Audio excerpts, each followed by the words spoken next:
Friends, so this is Ravali and all students already తెలిసిందే మన series అన్ని cover చేశారు కదా. And this is a continuation topic of 5-year plans. And new students ఎవరైనా ఉంటే compulsory డిస్క్రిప్షన్లో పెడతాను, ప్రీవియస్ క్లాస్ లింక్స్ పెడతాను, వెళ్ళి అవి చూసేసి రండి. అట్లీస్ట్ 5-year ప్లాన్ లెక్చర్ ఉంది, అది ఒకసారి చూసేసి రండి. ఎందుకంటే కనెక్టింగ్ వీడియోస్ కాబట్టి it will be helpful. And అది అయిపోయింది. నెక్స్ట్ ఇంకొకటి ఏంటిదంటే, నిమజ్జనం చేయబట్టి 2 days గ్యాప్ వచ్చిందండి రికార్డింగ్ చేయడానికి, అందుకే కొంచెం లేట్ అయింది అప్లోడ్ చేయడానికి. ఈ గ్యాప్లో మీరు రిమైనింగ్ టాపిక్స్ కంప్లీట్ చేశారని అనుకుంటున్నాను. వేరే సబ్జెక్ట్స్ చదివారు అండ్ రిమైనింగ్ టాపిక్స్ కంప్లీట్ చేశారని అండ్ ఓల్డ్ వీడియోస్తో పర్ఫెక్ట్ అయ్యారని అనుకుంటున్నాను. So let's start our lecture. And నేను ఈరోజు ఏంటిదంటే, మనం ఆల్రెడీ 5-year ప్లాన్స్కి ఒక ఆల్గరిథం చెప్పుకున్నాం కదా. అందరికీ గుర్తుంది కదా, ఎంత ఈజీగా 1 minute గుర్తుపెట్టుకోవచ్చు మనం 5-year ప్లాన్స్. నేను ఇది ఎందుకు ఇంత స్ట్రెస్ చేసి చెప్పానంటే, మనకి ఎగ్జామ్లో ఏ 5-year ప్లాన్లో ఏముంది అని అడుగుతాడు, ఓకే, కానీ ఇయర్స్ మ్యాచ్ ద ఫాలోయింగ్ కూడా అడుగుతాడు. Last year previous year group 2లో అలా కూడా అడిగాడు.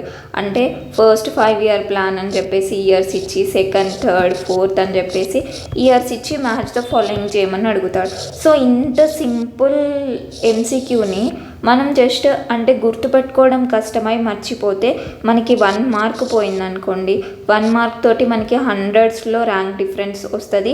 అండ్ నేను ఎక్స్పీరియన్స్ ఆ 1 mark తోటే నాకు అకౌంట్స్ ఆఫీసర్ అనేది మిస్ అయిందండి.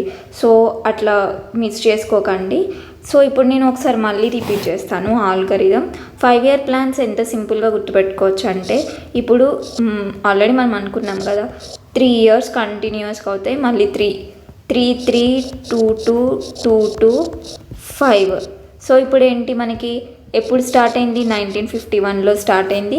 ఎప్పుడు ఎండ్ అయింది, 2017లో ఎండ్ అయింది. సో 1951 to 2017 మధ్యలో ఈ ఆల్గరిథం యూజ్ చేసి మనం ఎట్లా గుర్తుపెట్టుకోవాలో ప్రీవియస్ లెక్చర్లో చెప్పుకున్నాం కదా. సో ఇప్పుడు చూడండి, మనకి 12 5-year ప్లాన్స్ కదా, 12 ఇక్కడ వచ్చేస్తాయి చూడండి, 5, 6, 7, 8, 9, 10, 11, 12 5-year ప్లాన్స్. ఒక్క కాడ మధ్యలో 1978 అదొక్కటి గుర్తుపెట్టుకుంటే మనకి లైన్ అనేది కరెక్ట్గా గుర్తుండిపోతుంది. సో ఎవరన్నా వినకపోతే ఇది ప్రీవియస్ లెక్చర్లో ఉంది, వినేసి రండి. అండ్ నేను ఇంకొకటి ఏంటిదంటే, మనకి తెలుగు మీడియం స్టూడెంట్స్ కూడా ఉన్నారు కదా అండి. యాక్చువల్లీ నాకేంటిదంటే, తెలుగు టర్మినాలజీ, ఎకానమీ వాటిలలో కొంచెం అది తెలియదండి. అందుకే నేను నోట్స్ కూడా ఇంగ్లీష్లోనే పెడుతున్నాను. నాకు తెలిసింది ఇంగ్లీష్ టర్మినాలజీ, సో దాంట్లోనే పెడుతున్నాను. మీకు టాపిక్ అర్థమవుతుంది కాబట్టి కొంచెం ఆ టర్మినాలజీ కంపేర్ చేసుకొని చూసుకోండి. నోట్స్ తెలుగులో పెడదాం అనుకున్నాను, కాకపోతే మరీ అంటే కంప్లీట్ బేసిక్స్ కూడా నాకు తెలుగు టర్మినాలజీ తెలియదు, అందుకే పెట్టట్లేదు, సారీ ఫర్ ఇట్. అండ్ ఇంకొకటి అయిపోయింది, ఈ రిక్వెస్ట్ కూడా అయిపోయింది. ఈ లెక్చర్లో నేను కొన్ని టర్మినాలజీస్ రాసి పెట్టాను ఫస్ట్ డే. సో మనకి ఫస్ట్ డే వస్తాయి, నెక్స్ట్ కన్ఫ్యూజ్ అవ్వకుండా మీరు నెక్స్ట్ నోట్స్ రిఫర్ చేసినప్పుడు ఈ ఇంగ్లీష్ టర్మ్కి తెలుగు టర్మినాలజీ ఏంటిదో ఒకసారి క్రాస్ చెక్ చేసుకొని లెక్చర్ని అర్థం చేసుకోండి. అండ్ నాకు రెస్పాన్స్ కూడా చాలా బాగా వస్తుంది, thank you for that. So అయిపోయింది, ఇది థ్యాంక్ యూ నోట్ మీ అందరికీ, ఫినిష్డ్. ఇంకొకటి ఏంటిదంటే, నేను ప్రీవియస్ లెక్చర్లో హోంవర్క్ ఇచ్చాను మీ అందరికీ. సో దాంట్లో నాకు అసలు రెస్పాన్స్ రాదనుకున్నాను, కాకపోతే 3 students నాకు వర్క్ చేసి పంపించారు. సో వాళ్ళకి కూడా ఒకసారి షౌట్అవుట్ ఇద్దాం అనుకుంటున్నాను. ఫస్ట్ సికిందర్ గారు వర్క్ చేసి పంపించారు. అండ్ నేను ఈ వర్క్ని అంటే దీంట్లో మిస్టేక్స్ ఏమున్నాయి ఏం చెక్ చేయలేదు, కాకపోతే గ్రేట్ థింగ్ ఏంటిదంటే వర్క్ చేసి నాకు పంపించారు చెప్పినట్టు. సో అందుకే అండ్ నేను చెప్పినట్టు టేబుల్ వేసి బాగా రాశారు. అండ్ ఈరోజు లెక్చర్లో నేను చెప్తాను కదా, అది ఒకసారి ఏమైనా మిస్టేక్స్ ఉంటే మీరు చెక్ చేసుకోండి. అండ్ నెక్స్ట్ ఇంకా ఇమ్రాన్ గారు కూడా సెండ్ చేశారు. సో నైస్ వర్క్ అండి ఇమ్రాన్ గారు. అండ్ ఇంకా ఎవరు సెండ్ చేశారంటే రాకేష్ గారు కూడా సెండ్ చేశారు, గుడ్ వర్క్ అండి. సో ఎందుకంటే నేను ఇంతలో ఎందుకు అడుగుతున్నానంటే, మనకి ఇవన్నీ అర్థమైతే గుర్తుండిపోయే టాపిక్స్ కాదండి. మనం ఒక 2, 3, 4 times రాసి టేబుల్ లాగా వేసుకుంటే ఎగ్జామ్ వెళ్ళే ముందు ఇప్పుడు మనం ఈ టేబుల్ని చూసుకుంటే మనకి ఈ క్లాస్ అంతా గుర్తుకొచ్చేస్తుంది. సో ఎందుకంటే ఈ షార్ట్ నోట్స్ ఉండడం అనేది చాలా ఇంపార్టెంట్. షార్ట్ నోట్స్ లేకనే ప్రీవియస్ ఎగ్జామ్స్లో మిస్ అయిన వాళ్ళు కూడా చాలామంది ఉన్నారు. మనం నోట్స్ రాసుకోవడం అవసరమా, గుర్తుంటాయి అనుకుంటాం, కానీ ఎగ్జామ్ ముందు వెళ్ళేటప్పుడు రివిజన్ చేసుకోవడం కష్టం అవుతుంది. సో మీరు కూడా ఇట్లా నోట్స్ రాసుకొని పెట్టుకోండి. So this is entire thing. And ఇంకొకటి ఏంటిదంటే, నేను 5 year ప్లాన్స్ మనకి 12 ఉన్నాయని చెప్పాను కదా. ఈ 12లో నేను అన్ని 12 ఒకసారి చెప్తే మనకి గుర్తుండవు. నేను జస్ట్ లాస్ట్ క్లాస్లో ఇయర్స్ చెప్పాను కాబట్టి ఈరోజు 3 5 year ప్లాన్స్ దాన్ని డీటెయిల్డ్గా చెప్తాను. అండ్ నెక్స్ట్ లెక్చర్స్లో మళ్ళీ కొన్ని 3 అట్లా కవర్ చేసుకుందాం. 12 ఒకసారి వింటే మనకి గుర్తుపెట్టుకోవడం అనేది కష్టమవుతుంది. ఓకేనా అండి? అండ్ ఈరోజు 3 5 year ప్లాన్స్ అయిపోయాక బడ్జెట్ సెషన్ స్టార్ట్ చేస్తాను. ఫస్ట్ బడ్జెట్లో బేసిక్స్ చెప్తాను, తర్వాత కొన్ని మనకి కరెంట్ 2024-25 రిలేటెడ్ బడ్జెట్ ఉంటుంది కదా, దానికి రిలేటెడ్ ఫ్యాక్ట్స్ కొన్ని చెప్పి నెక్స్ట్ లెక్చర్లో కంప్లీట్ బడ్జెట్ అనేది ఎక్స్ప్లెయిన్ చేస్తాను. చలో then let's get into lecture. So మనకేంటి, లాస్ట్లో ఇయర్స్ చూసుకున్నాం కదా, ఇప్పుడు డీటెయిల్గా చెప్తానని చెప్పాను కదా. So let's go in to it. మరి మనకి ఫస్ట్ 5 year ప్లాన్ ఎప్పుడైందండి? 1951 to 1956 కదా. అండ్ ఈ 5 year ప్లాన్ మోడల్ పేరు ఏంటిదంటే హెరడ్ దోమన్ మోడల్ అనమాట. అండ్ ఇది గుర్తుపెట్టుకోవాలి ఫ్యాక్ట్స్ కాబట్టి.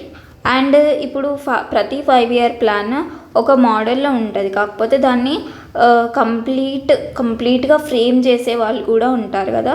సో మనకి ఫస్ట్ 5 year ప్లాన్లో ఫ్రేమ్ చేసింది ఎవరంటే కేఎన్ రాయ్. ఓకేనా, అది గుర్తుపెట్టుకోండి. అండ్ ఆ టైంలో ఎవరు మనకి prime minister? Jawaharlal Nehru. So first 5 year plan మనకి ఎప్పుడు అంటే మర్చిపోవడానికి ఏముండదు. ఫస్ట్ది ఎప్పుడైనా మనం అన్నీ గుర్తుపెట్టుకుంటాం. సో ఇయర్ ఏంటి? 1951 to 56 ఇయర్ మర్చిపోము ఎట్లయినా. అండ్ మోడల్ ఏంటి? Harrod Domar model.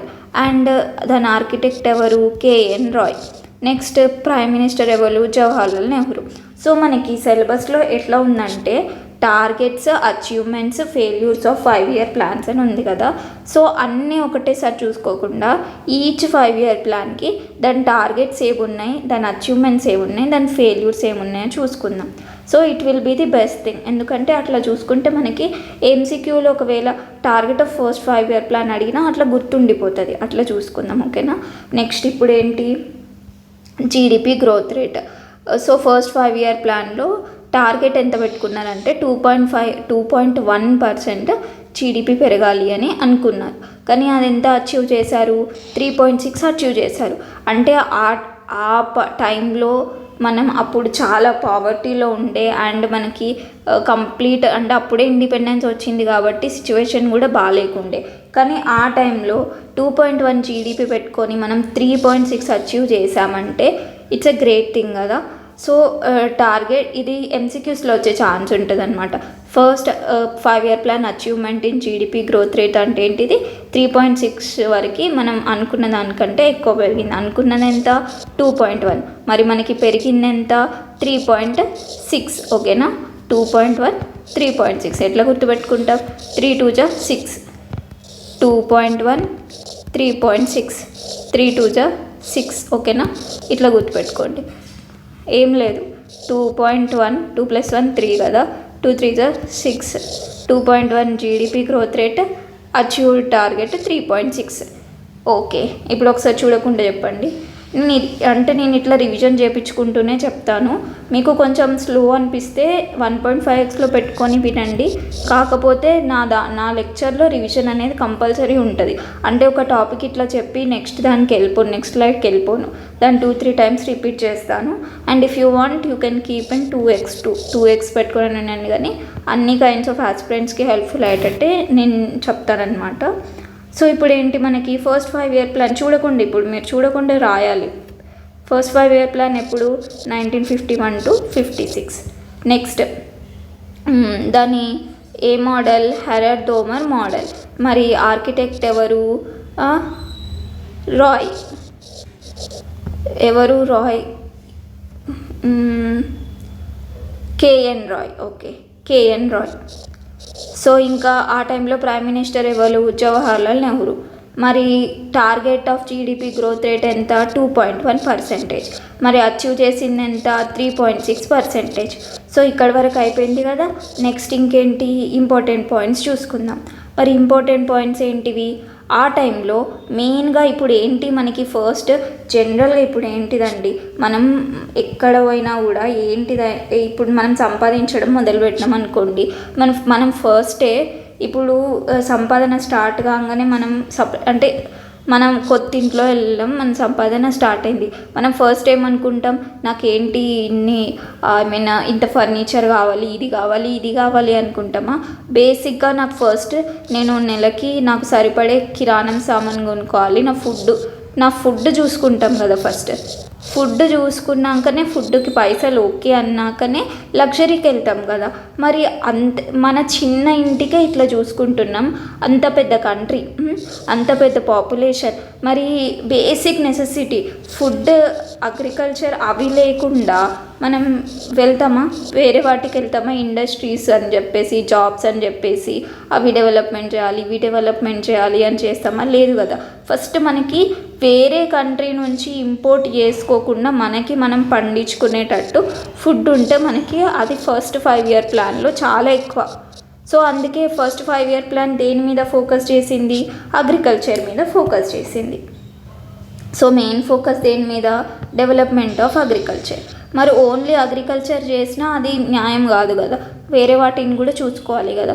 సో ఇప్పుడు ఏంటి మరి అగ్రికల్చర్తో పాటు foundation for industry, agriculture development మొత్తం 2 చూసింది. కాకపోతే మెయిన్గా ఏంటిదంటే డెవలప్మెంట్ ఆఫ్ అగ్రికల్చర్ చూసిందనమాట మెయిన్ ఫోకస్.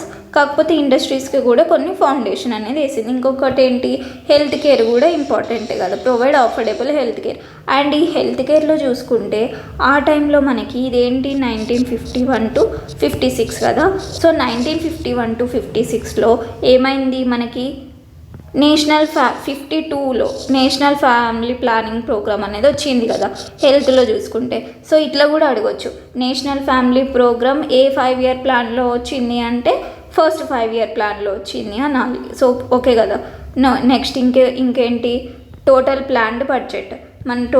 మనం ఎంత ఇప్పుడు 5 year ప్లాన్స్ వేసుకోగానే సరిపోదు కదా, ఆ ప్లాన్కి తగ్గట్టు దేని మీద ఖర్చు చేయాలి ఎంత అని వేసుకోవాలి కదా. సో మనకు ఎంత తర్వాత లాస్ట్కి ఫిక్స్ అయినది ఎంత, 2378 crores వేసిళ్ళు. డిఫరెంట్ దానికి డిఫరెంట్గా పెట్టిళ్ళు. ఏంటి irrigation and energy, agriculture and community, transport and communication, industry, social services, rehabilitation and landless farmers, other sectors and services. So ఇవన్నీ ఎందుకు నేర్చుకోవాలి? మనం బడ్జెట్ దేనికి ఎంత పెట్టిల్లని నేర్చుకోని అవసరం లేదు కానీ, ఎందుకంటే మనకి 5 year ప్లాన్స్ ఎప్పుడో వెళ్ళిపోయినాయి, ఇప్పుడు నీతి ఆయోగ్ నడుస్తుంది. కాకపోతే ఈ ఆర్డర్ అంటే ఇవి ఉన్నాయని తెలిస్తే ఎంసీకి వచ్చింది అనుకో, ఫస్ట్ 5 year ప్లాన్లో ఇరిగేషన్ అండ్ ఎనర్జీ మీద ఫోకస్ చేసింది అని వచ్చిందనుకో, మనం మనసులో ఏమనుకుంటాం, ఓన్లీ డెవలప్మెంట్ ఆఫ్ అగ్రికల్చర్ కాబట్టి ఎనర్జీ ఉందో లేదో అనుకొని పెట్టాం కదా ఎంసీక్యూ. కానీ ఎనర్జీ కూడా ఉంది అని మనకి తెలవాలి, జస్ట్ తెలవడానికి. ఓకేనా. సో అందుకే జస్ట్ ఒకసారి చూసుకోండి. మనకి ఇప్పుడు మనం క్వశ్చన్ పేపర్ని ప్రిడిక్ట్ చేయలేం. ఇప్పుడు ప్రజెంట్ టీజీపీఎస్సీ అయితే చాలా ఎట్లా ఇస్తుందో మనం అస్సలు ప్రిడిక్ట్ చేయలేం. ఈజీ వస్తుంది అనుకుంటే క్వశ్చన్స్ ఈజీగానే వచ్చి ఆప్షన్స్ టఫ్ ఇస్తున్నాడు కదా. సో మనం అన్నిటికీ ప్రిపేర్ అయ్యి ఉండాలి. ఇప్పుడు 5 year ప్లాన్స్ లేవు కదా, రాదు కదా అనుకోవద్దు, జస్ట్ నేర్చుకొని పెట్టుకుందాం. ఓకేనా. సో దేనికి ఇంపార్టెంట్ ఇచ్చిండు, ఫస్ట్ ఇరిగేషన్ అండ్ ఎనర్జీ ఇట్లా గుర్తుపెట్టుకోండి. ఇరిగేషన్ కావాలంటే మనకి పవర్ అనేది ఉండాలి కదా, అందుకే ఇరిగేషన్ అండ్ ఎనర్జీ 2. నెక్స్ట్ ఏంటి, అగ్రికల్చర్ అండ్ కమ్యూనిటీ మీద సెకండ్ 17.4%. తర్వాత ఏంటి, మనుషులు అక్కడ నుంచి ఇక్కడ పోవాలంటే అప్పట్లో ట్రాన్స్పోర్టేషన్ అనేది బేసిక్, అప్పుడప్పుడే డెవలప్ అవుతుంది కాబట్టి ట్రాన్స్పోర్ట్ అండ్ కమ్యూనికేషన్ మీద కూడా పెట్టిళ్ళు. Irrigation and energy, agriculture and community, transport and communication. ఇంకా దేని మీద పెట్టిళ్ళు, ఇండస్ట్రీ మీద పెట్టిళ్ళు. అండ్ అంటే ఇండస్ట్రీ ఇక్కడ కొంచెం పెట్టిళ్ళు, తర్వాత బాగా ఫోకస్ చేసిళ్ళు అనమాట. ఇంకా సోషల్ సర్వీసెస్ జనాల కోసం, అప్పుడు ఇంకా చాలామంది ఫార్మర్స్కి ల్యాండ్ లేదు కాబట్టి వాళ్ళ కోసం రీహాబిలిటేషన్, ఇంకా అదర్ సెక్టర్ అండ్ సర్వీసెస్ మీద కూడా పెట్టిళ్ళు అనమాట. ఓకేనా. నెక్స్ట్ ఇవేంటివి టార్గెట్స్, ఇంత ఇంత అచీవ్ అంటే ఐ మీన్ ఇంత అలొకేట్ చేయాలి అని పెట్టుకున్నాను అనమాట. మెయిన్ నెక్స్ట్ ఏంటి మరి అచీవ్మెంట్, ఏం అచీవ్మెంట్ చేసినాం 5 ఇయర్, ఇది ఇంపార్టెంట్, చాలా ఇంపార్టెంట్. మనం ఏం అచీవ్ చేసినాం, ఒకటేమో జీడిపి గ్రోత్ రేట్ 2.1 నుంచి 3.6%కి పెరిగింది, అదొకటి. మరి ఇంకేంటి 5 IITs లేడా ఉంది, foundation for 5 IITs in first 5 year plan. ఇంకొకటి ఇప్పుడు మనం అనుకుంటున్నాం కదా యూనివర్సిటీ గ్రాంట్స్ కమిషన్ యూజీసీ అని చెప్పేసి, అది ఎప్పుడు ఎస్టాబ్లిష్ చేసేళ్ళు, ఫస్ట్ 5 ఇయర్ ప్లాన్ టైంలోనే స్టార్ట్ చేసేళ్ళు అనమాట ఫర్ హయ్యర్ ఎడ్యుకేషన్. ఓకేనా? సో మరి బాగానే ఉంది, అచీవ్ చేసినామా అన్నీ అంటే. అచీవ్మెంట్స్తో పాటు మనకి కొన్ని ఫెయిల్యూర్స్ కూడా ఉంటాయి కదా, ఆ ఫెయిల్యూర్స్ ఏంటియో చూద్దాం. సో పావర్టీ రేట్ అని అది అసలు ఇంకా అంటే దాని మీద ఏం కంట్రోల్ అనేది రాలేదన్నమాట. సో ఇంకా పావర్టీ రేట్ అనేది 21.8% పాపులేషన్ బిలో పావర్టీ లైన్ ఉన్నారు అప్పుడు. సో దాన్ని కొంచెం కూడా అటు ఇటు చేయలేదు, పావర్టీ రేట్ తగ్గించడంలో ఫెయిల్ అయినాం. నెక్స్ట్ ఇంకేంటి, అన్ఎంప్లాయ్మెంట్ రేట్స్ పెరిగినాయి. ఇప్పుడే ఉన్నాయి ఇట్లా సిచ్యువేషన్, అర్థం చేసుకోండి. ఇక ఆ టైంలో ఆ పాపులేషన్కి అన్ఎంప్లాయ్మెంట్ అనేది ఉంటుంది కదా, అదొక ఫెయిల్యూర్. ఇంకా ఇన్ఫ్రాస్ట్రక్చర్ లేదు, తెలిసిందే కదా, అప్పుడప్పుడే స్టార్టింగ్. ఇంకా మనకు అప్పుడు ఈ అగ్రికల్చర్ మీద ఫోకస్ చేసి వాటి మీద ఇన్ఫ్రాస్ట్రక్చర్ని నెగ్లెక్ట్ చేసేళ్ళు. సో ఇన్ఫ్రాస్ట్రక్చర్ అంతా ఇన్అడిక్వేట్గా ఉంది. ఇంకొకటి ఏంటి, రిచ్ పూర్కి మధ్యలో చాలా గ్యాప్ ఉంది, దాన్ని ఫుల్ఫిల్ అంటే ఐ మీన్ సమానం కాదు కదా, కొంచెం దగ్గర దాకా కూడా తీసుకురాలేకపోయింది, ఎకనామిక్ డివైడ్. నెక్స్ట్ ఇంకేంటి, scientific and technological achievement progress limited. So ఇగో అప్పుడే మెల్లమెల్లగా జనాలు ఒక పరిస్థితికి వచ్చిళ్ళు. ఇక అప్పుడే సైన్స్ అండ్ టెక్నాలజీ స్టార్ట్ చేయాలి, రీసెర్చ్ స్టార్ట్ చేయాలంటే ఫస్ట్ మనం తిండికి చూసుకున్నాక నువ్వు రీసెర్చ్ చేయాలి కదా. సో అందుకే సైన్స్ అండ్ టెక్నాలజీ మీద ఫోకస్ చేయలేదు. సో ఏం ప్రోగ్రెస్ లేవు అప్పుడు. సో అర్థమైంది కదా. సో మనకి కామన్ సెన్స్ కూడా యూజ్ చేయొచ్చు, నీకు ఇవేం పాయింట్స్ నేర్చుకోకుండా పోయినావు ఎగ్జామ్లో. సో ఒకవేళ MCQsలో what are the main targets of first 5 year plan అని చెప్పేసి ఆప్షన్స్లో సైంటిఫిక్ అంటే సైన్స్ అండ్ టెక్నాలజీ అట్లా కూడా ఇచ్చిళ్ళు అనుకోండి, బేసిక్ కామన్ సెన్స్ ఉంటుంది కదా మనకి, అరే అప్పుడే ఏం లేదు, అప్పుడు సైన్స్ అండ్ టెక్నాలజీ మీద పెడతామా అని చెప్పేసి అట్లా కూడా చూసుకోవచ్చు. సో ఇప్పుడు అంతా ఓకే కదా, ఫస్ట్ 5 ఇయర్ ప్లాన్ క్లియర్ అయిపోయింది కదా. మీరు కూడా ఇట్లనే నోట్స్ రాసుకోండి, ఓకేనా? ఎప్పుడు చూసినా ఇప్పుడు గ్రూప్ 2 గ్రూప్ 3 కనే కాదు, నెక్స్ట్ ఇయర్ గ్రూప్ 1 కూడా రాస్తారు కదా మీరు ఎట్లయినా. సో గ్రూప్ 1 రాసినప్పుడు మళ్ళీ నోట్స్ తయారు చేసుకుంటారా, అరే నాకు గ్రూప్ 3 లెవెల్లో ఇయర్స్ సరిపోతాయి రా బాబు అనుకొని చెప్పేసి ఒక్క ఇయర్స్ రాసుకున్నారు అనుకోండి, మరి నెక్స్ట్ పరిస్థితి ఏంటి, అప్పుడు మళ్ళీ నోట్స్ రాసుకొని మళ్ళీ చదువుతారా? అందుకే ఇట్లా ప్రిపేర్ చేసుకొని పెట్టుకోండి, సరేనా? నెక్స్ట్ ఇంకేంటి, సెకండ్ 5 ఇయర్ ప్లాన్. మరి సెకండ్ 5 ఇయర్ ప్లాన్ ఏంటి, ఇయర్ మనకు తెలిసిందే 1956 to 61, సెకండ్ 5 ఇయర్స్ మాత్రం మీరు తప్పు చేసిళ్ళు అనుకో అస్సలు బాగుండదు. ప్రీవియస్ క్లాస్ ఇన్నోళ్ళు ఎవ్వరూ ఇయర్స్ తప్పు చేయొద్దు. సో మోడల్ నేమ్ ఏంటి, మహల్నోబిస్ మోడల్. సో ఈ మహల్నోబిస్ గారిని ఇంకేమంటారంటే father 5 year plans, Indian architecture of 5 year plans, ఓకేనా? మా కంప్లీట్ ఇండియన్ 5 ఇయర్ ప్లాన్స్కి ఆర్కిటెక్చర్ అనమాట. ఓన్లీ సెకండ్ 5 ఇయర్ ప్లాన్సే కాదు, who is the architect of Indian 5 year plans అని అడిగిళ్ళు అనుకో మహల్నోబిస్ అని చెప్పాలి, ఓకేనా? సో ఆర్కిటెక్ట్ నేమ్ ఏంటి, మహల్నోబిస్, అంతే కదా, PC Mahalanobis. So next prime minister ఎవరు, జవహర్లాల్ నెహ్రూ. ఆ టైంలో కూడా జవహర్లాల్ నెహ్రూవే. సో ఇప్పుడు ఏంటి, ఈ ఫస్ట్ దాంట్లో మస్తు అచీవ్ చేసినాం కదా, ఇక సెకండ్ దాంట్లో కూడా అట్లనే అచీవ్ చేస్తామా అంటే కాదు, ఈక్వల్గా. ఇప్పుడు ఏంటి, జనరల్గా ఇప్పుడు మనం ఏదన్నా అచీవ్ చేసినాం అనుకోండి, సెకండ్ది దానికన్నా ఎక్కువ అచీవ్ చేద్దాం అనుకుంటాం కాకపోతే ఇంక కొంచెం పొటెన్షియాలిటీ అనేది తగ్గి దానికి దగ్గర దాకా వస్తాం, లేదా దాని బిలోలో ఉంటాం అనమాట. ఇక్కడ కూడా సిచ్యువేషన్ అదే జరిగింది. టార్గెటెడ్ జీడిపి గ్రోత్ రేట్ ఎంత, 4.5%, కానీ అచీవ్ చేసింది ఎంత, 4.27% అనమాట. సో ఇప్పుడు చూడండి, ఇప్పుడు ఒకసారి నాకు చెప్పండి, నాకు చూడకుండా చెప్పండి మీరే.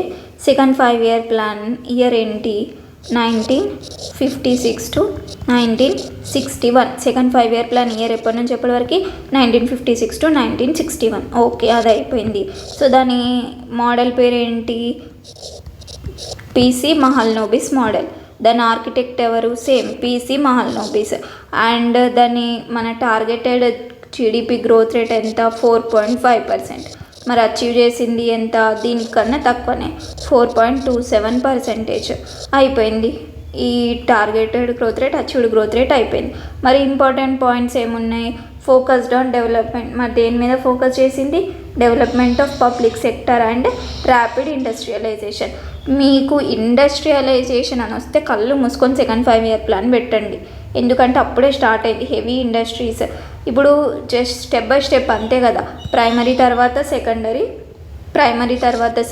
తర్వాత సర్వీస్ సెక్టర్ కదా. సో ఓకే, అగ్రికల్చర్ని కొంచెం డెవలప్ చేసినాం కదా, ఇండస్ట్రీస్ మీద ఫోకస్ చేద్దామని చెప్పేసి సెకండ్ 5 ఇయర్స్ ప్లాన్లో ఇండస్ట్రీస్ మీద పోయిల్లనమాట. సో ఇండస్ట్రీ మీద కాన్సన్ట్రేట్ చేసింది ఏది? Second 5 year plan. మరి ఇక్కడ ఎంత బడ్జెట్ పెట్టుకున్నారు? 48 బిలియన్ రూపీస్ పెట్టుకున్నారు. మరి దేని మీద చూడండి. ఇప్పుడు ఇంతకు ముందు కూడా ఇరిగేషన్ అండ్ ఎనర్జీ మీద ఉంది, ఇక్కడ కూడా ఇరిగేషన్ అండ్ ఎనర్జీ మీద కూడా పెట్టిల్లు. నెక్స్ట్ ఏంటి? Social services. ఇంకా దేని మీద పెట్టిల్లు? Communication and transport. ఇంకా వేరే వాటి మీద కూడా బడ్జెట్ అలొకేట్ చేసిర్రు. నెక్స్ట్ మరి టార్గెట్స్ ఏంటివి? నేషనల్ ఇన్కమ్ 25%కి పెంచాలి అని చెప్పేసి టార్గెట్. అండ్ ఇక్కడ చూడండి, ప్రీవియస్ దాంట్లో మనం ఏమేమి ఫెయిల్యూర్స్ ఉంటావో అవి రెక్టిఫై చేసుకోవాలి అని చూస్తాం కదా. ప్రీవియస్ దాంట్లో ఫస్ట్ 5 ఇయర్ ప్లాన్లో ఫెయిల్యూర్ ఏంటి? ఒకటి అన్ఎంప్లాయ్మెంట్.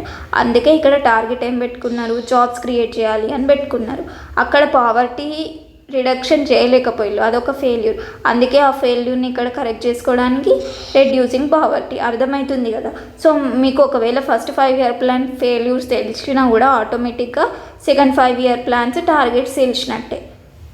ఈ రెండు ఇంటర్లింక్డ్ ఉంటాయి. ఒకవేళ సెకండ్ 5 ఇయర్ ప్లాన్ టార్గెట్ తెలుసు అంటే ఫస్ట్ 5 ఇయర్ ప్లాన్ ఫెయిల్యూర్స్ అనమాట. ఇంకా అక్కడ ఇన్ఫ్రాస్ట్రక్చర్ బాగాలేదు కదా, దాన్ని ఇంప్రూవ్ చేయాలి. Improving infrastructure. ఓకే కదా, అర్థమైపోయింది కదా. So these are the targets of second 5 year plan. Main focus on industrialization. Remaining ఏంటి? క్రియేటింగ్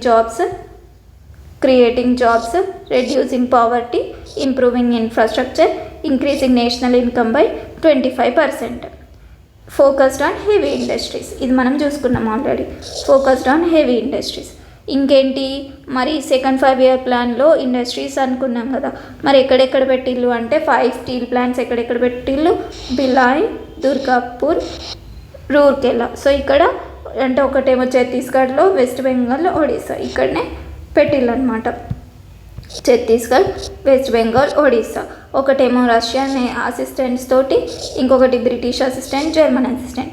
సో ఇంత డీప్గా నేర్చుకోకపోయినా జస్ట్ ఇది గుర్తుపెట్టుకోండి. స్టీల్ ప్లాంట్స్ ఎక్కడెక్కడ పెట్టిల్లు సెకండ్ 5 ఇయర్ ప్లాన్లో అంటే ఛత్తీస్గఢ్, వెస్ట్ బెంగాల్, ఒరిస్సా. ఇక్కడ పేర్లేంటి? బిలాయ్, దుర్గాపూర్, రూర్కెల్. ఓకేనా. నెక్స్ట్ ఇంకేంటి? నెక్స్ట్ వచ్చేసి hydro electric power project. So ఇక్కడ ఎక్కడెక్కడ డిఫరెంట్ ప్లేసెస్లలో హైడ్రో ఎలక్ట్రిక్ పవర్ ప్రాజెక్ట్స్ కూడా పెట్టిల్లు సెకండ్ 5 ఇయర్ ప్లాన్లో. అండ్ ఇంకేంటి? రీసెర్చ్ ఇన్స్టిట్యూషన్స్ కూడా ఎస్టాబ్లిష్ చేసిల్లు. అక్కడ మనకి సైన్స్ అండ్ రీసెర్చ్ గురించి ఏం చేయలేదు అనుకున్నాం కదా. సో అందుకే సెకండ్ 5 ఇయర్ ప్లాన్లో రీసెర్చ్ ఇన్స్టిట్యూట్స్ కూడా ఎస్టాబ్లిష్ చేసిల్లు. మరి ఏంటి అవి అంటే Tata institute of fundamental research. Second 5 year ప్లాన్లోనే research institutions. Atomic energy commission of India. ఓకేనా. రీసెర్చ్ ఇన్స్టిట్యూషన్స్ ఏంటి? Tata institute of fundamental research and atomic energy of commission of India. మరి ఇంకేంటి? కోల్ ప్రొడక్షన్ ఇంక్రీజ్ అయింది ఆ టైంలో. And railway lines added to the north east. మరి failures ఏంటి? మరి బడ్జెట్ ఓకే పెట్టిల్లు, కాకపోతే సరిపోలేదన్నమాట. Budget allocation for agriculture and irrigation decreased. First దాంట్లో పెరిగిందని చెప్పేసి దానికి తక్కువ పెట్టేసిల్లు. ఇక్కడ తక్కువ పెట్టేసరికి ఇటు ఇండస్ట్రీస్ కంప్లీట్గా కాలేదు, ఇటు అగ్రికల్చర్ కూడా మళ్ళీ తగ్గడం స్టార్ట్ అయిందనమాట. ఇది ఫెయిల్యూర్. ఓకే కదా, అర్థమైంది కదా. సెకండ్ 5 ఇయర్ ప్లాన్ మెయిన్గా ఏంటి? ఇప్పుడు ఒకసారి ర్యాపిడ్ రివిజన్ చేసుకుందామా. Quick revision. ఫస్ట్ ఏంటి? 1956 to 61 మహల్నోబిస్ మోడల్. ఆర్కిటెక్ట్ ఎవరు? మహల్నోబిస్. మరి ప్రైమ్ మినిస్టర్ ఎవరు? జవహర్లాల్ నెహ్రూ. ఎంత టార్గెట్? 4.5. ఎంత అచీవ్ చేసినాం? 4.27. అండ్ ఇంకేంటి? Rapid industrialization. అండ్ నెక్స్ట్ ఇంకా టార్గెట్స్ ఏంటివి? నేషనల్ ఇన్కమ్ 25% ఇంక్రీజ్ అవ్వాలి, అండ్ జాబ్స్ క్రియేట్ అవ్వాలి, అండ్ పావర్టీ తగ్గించాలి, నెక్స్ట్ ఇన్ఫ్రాస్ట్రక్చర్ని ఇంప్రూవ్ చేయాలి. మరి ఇంకా హెవీ ఇండస్ట్రీస్ మీద ఫోకస్ చేసిళ్ళు. మరి అచీవ్మెంట్స్ ఏంటివి? స్టీల్ ప్లాంట్స్ పెట్టిళ్ళు. ఎక్కడెక్కడ? ఛత్తీస్గఢ్, వెస్ట్ బెంగాల్, ఒడిశా. మరి ఏంటి పేర్లేంటి? బిలాయ్, దుర్గాపూర్, రూర్కెలా. అండ్ ఇంకా హైడ్రో ఎలక్ట్రిక్ పవర్ ప్రాజెక్ట్స్ కూడా పెట్టిళ్ళు. అండ్ రీసెర్చ్ ఇన్స్టిట్యూట్స్ ఎస్టాబ్లిష్ చేసిళ్ళు. ఏంటివి? Tata institute of fundamental research, atomic energy commission of India. And coal production అయినా ఇంక్రీజ్ అయింది. ఇంకేంటి? రైల్వే లైన్స్ యాడ్ అయినాయి. ఓకేనా? Coal production increased, railway lines add అయినాయి. అండ్ ఫెయిల్యూర్ ఏంటి? బడ్జెట్ అలొకేషన్ తక్కువ ఉంది అగ్రికల్చర్ అండ్ ఇరిగేషన్కి. నెక్స్ట్ ఏంటి? Third 5-year plan. Third 5-year plan year తెలిసిందే, 1961 to 66 అందరికీ తెలిసిందే. అండ్ ఈ third 5-year plan also known as Kargil Yojana. So also known as Kargil Yojana అనుకున్నాం కదా. ఇంకొకటి ఏంటిదంటే ఇక్కడ యాక్చువల్గా ఈ మహల్నోబిస్ మోడల్ ఇక్కడ కూడా కంటిన్యూ చేసిళ్ళు. కాకపోతే ఇంకా నాకు తెలిసిన సోర్సెస్లో ఇంకా దీన్ని John Sandee and Sukhamoy John Sandee and Sukhamoy Chakravarty model అని అంటారని నా సోర్సెస్లో ఉంది. ఒకసారి మీ సోర్సెస్లో చెక్ చేసుకోండి. So this is the perfect answer. Model పేరు ఏంటి? John Sandee and Sukhamoy Chakravarty model. ఒకసారి మీ సోర్సెస్లో చూసుకోండి, but I'm sure with this. ఓకేనా? నెక్స్ట్ అప్పుడు ప్రైమ్ మినిస్టర్స్ ఎవరు? 3 ప్రైమ్ మినిస్టర్స్ ఉన్నారు ఆ టైంలో. జవహర్లాల్ నెహ్రూ, నెక్స్ట్ ఇంకెవరు? ఇందిరాగాంధీ, లాల్ బహదూర్ శాస్త్రి. సో ఈ 3 మెంబర్స్ ప్రైమ్ మినిస్టర్స్ అప్పుడు. సో చూడండి ఇక్కడ ర్యాపిడ్గా పడిపోయింది మొత్తం.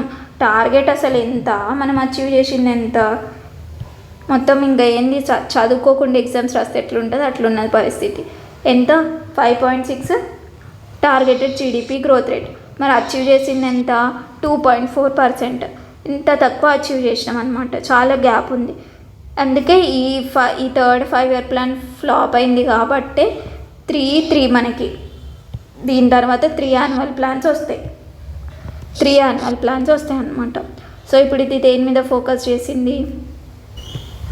సో చూడండి ఇప్పుడు మళ్ళీ మొదటికొచ్చింది పరిస్థితి. సో అప్పుడు బడ్జెట్ సరిగా అలొకేట్ చేయాలి అగ్రికల్చర్కి. అలొకేట్ చేయకపోతేసరికి మళ్ళీ పడిపోతుంది కదా. సో మళ్ళీ అగ్రికల్చర్ని డెవలప్ చేద్దామని అనుకున్నారు, డెవలప్మెంట్ ఆఫ్ అగ్రికల్చర్. అండ్ ఇంకొకటి ఏంటి? ప్రొడక్షన్. అప్పుడు మనకి లేదు, ఇంపోర్ట్ చేయాల్సిన పరిస్థితి, వేరే దేశం నుంచి తెచ్చుకోవాల్సిన పరిస్థితి వచ్చింది ఫుడ్ గ్రెయిన్స్ని. అందుకే ప్రొడక్షన్ ఆఫ్ వీట్ పెంచడంలో అది ఇంప్రూవ్ చేయడం టార్గెట్ ఫోకస్ పెట్టుకున్నారు. Development of agriculture. ఇంకొకటి ఏంటి? ఇంప్రూవ్మెంట్ ఆఫ్ ఇండస్ట్రియల్ సెక్టర్ కూడా. అన్నీ కలిపి, ఇంకా ఒక పర్టికులర్ దాని మీద కాకుండా అన్నీ కలిపి. ఇంకొకటి ఏంటి? మనకి మన ఫుడ్ గ్రెయిన్స్ పండించుకునే అంత సెల్ఫ్ సఫిషియన్సీగా ఉండాలి అని చెప్పేసి. చూడండి అంతే కదా. ఇప్పుడు మన ఇంట్లో తినడానికి తిండి లేకుండా మనం ఫోన్లు అవి ఇవి కొనుక్కొని పక్కోళ్ళ ఇంట్లోకి వెళ్ళి మనం అప్పు తెచ్చుకొని తినకూడదు కదా. అసలు అది కరెక్ట్ కాదు కదా. అందుకే థర్డ్ 5-year ప్లాన్లో ఏమనుకున్నారు? వేరే కంట్రీ నుంచి ఇంపోర్ట్ చేసుకునే పరిస్థితి లేకుండా ఫస్ట్ మనకి మనం సెల్ఫ్ సఫిషియెంట్గా ఉండాలి అని చెప్పేసి ఈ ప్రొడక్షన్ ఆఫ్ వీట్ని పెంచాలనుకున్నారు. అండ్ అగ్రికల్చర్ని డెవలప్ చేసుకోవాలనుకున్నారు. దాంతోపాటు ఇండస్ట్రియల్ సెక్టార్ని నెగ్లెక్ట్ చేయకుండా అది కూడా చూసుకున్నారు అనమాట. సో అర్థమైంది కదా. సరే, మరి అచీవ్మెంట్స్ ఏంటి? ఇక్కడ మెల్లగా ఎడ్యుకేషన్కి షిఫ్ట్ అయినాం చూడండి మెల్లగా. అప్పుడప్పుడే ప్రైమరీ స్కూల్స్ స్టార్టెడ్. అండ్ ఇంకా అప్పుడే పంచాయతీ ఎలక్షన్స్ రిలేటెడ్ది. ఇంకొకటి ఏంటి? స్టేట్ ఎలక్ట్రిసిటీ బోర్డ్స్ ఎస్టాబ్లిష్ అయింది. ప్రైమరీ స్కూల్ స్టార్ట్ అయినాయి, పంచాయతీ ఎలక్షన్స్ స్టార్ట్ అయినాయి. ఇంకొకటి ఏంటి? సెకండరీ ఎడ్యుకేషన్ బోర్డ్స్ కూడా స్టార్ట్ అయినాయి అన్నమాట. సో చాలా మంచిగా జరిగినాయి థర్డ్ 5-year ప్లాన్లో. కాకపోతే కొన్ని సిచ్యువేషన్స్ వల్ల ఫెయిల్ అయిపోయింది థర్డ్ 5-year ప్లాన్. ఇంకొకటి ఏంటిదంటే మొత్తం సెంట్రల్ బాధ్యతనే కాకుండా సెకండరీ అండ్ హైయర్ ఎడ్యుకేషన్స్ని స్టేట్స్ చూసుకోవాలి అని చెప్పింది. అదొక అచీవ్మెంట్. ఇంకొకటి ఏంటి? State road transportation corporations form అయినాయి. అండ్ ఇంకొకటి ఏంటిది? లోకల్ రోడ్స్ కట్టడంలో కూడా స్టేట్ బాధ్యత తీసుకోవాలి అని చెప్పింది. అంటే ఇప్పుడు మనకు తెలిసిందే కదా, నేషనల్ హైవేస్ ఏమో సెంట్రల్ చూసుకుంటుంది. కానీ ఇప్పుడు స్టేట్లో ఉన్న లోకల్ రోడ్స్ ఎవరు చూసుకుంటారు అంటే స్టేట్ గవర్నమెంట్ చూసుకుంటుంది.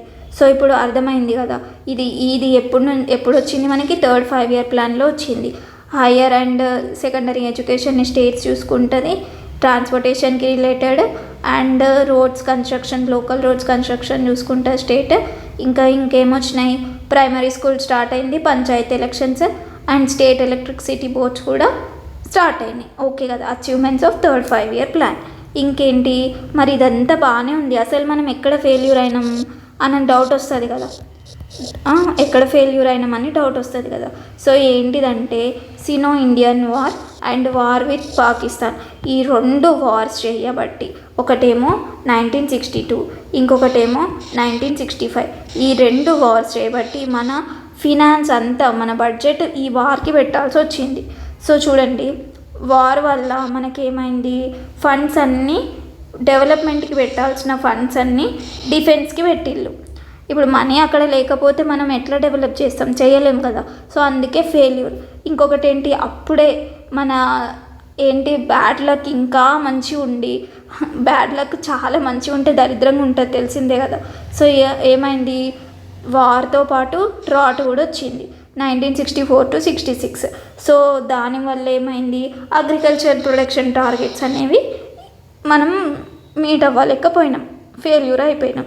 ఇంకా అప్పుడు కరెన్సీ డివాల్యుయేషన్ కూడా చేసుకున్నాం. అంటే దీని వెనుక ఒక స్టోరీ ఉంది. మనకు అప్పుడు మనీ సరిపోక మనం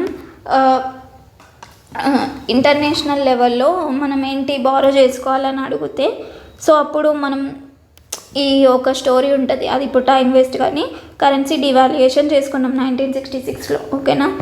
అండ్ ఇంకా ఏంటి, సెంట్రల్ స్టేట్లో మధ్యలో పూర్ కోఆర్డినేషన్ ఉండడం వల్ల ఈ ప్లాన్స్ అనేవి ఫెయిల్యూర్ అయినాయి.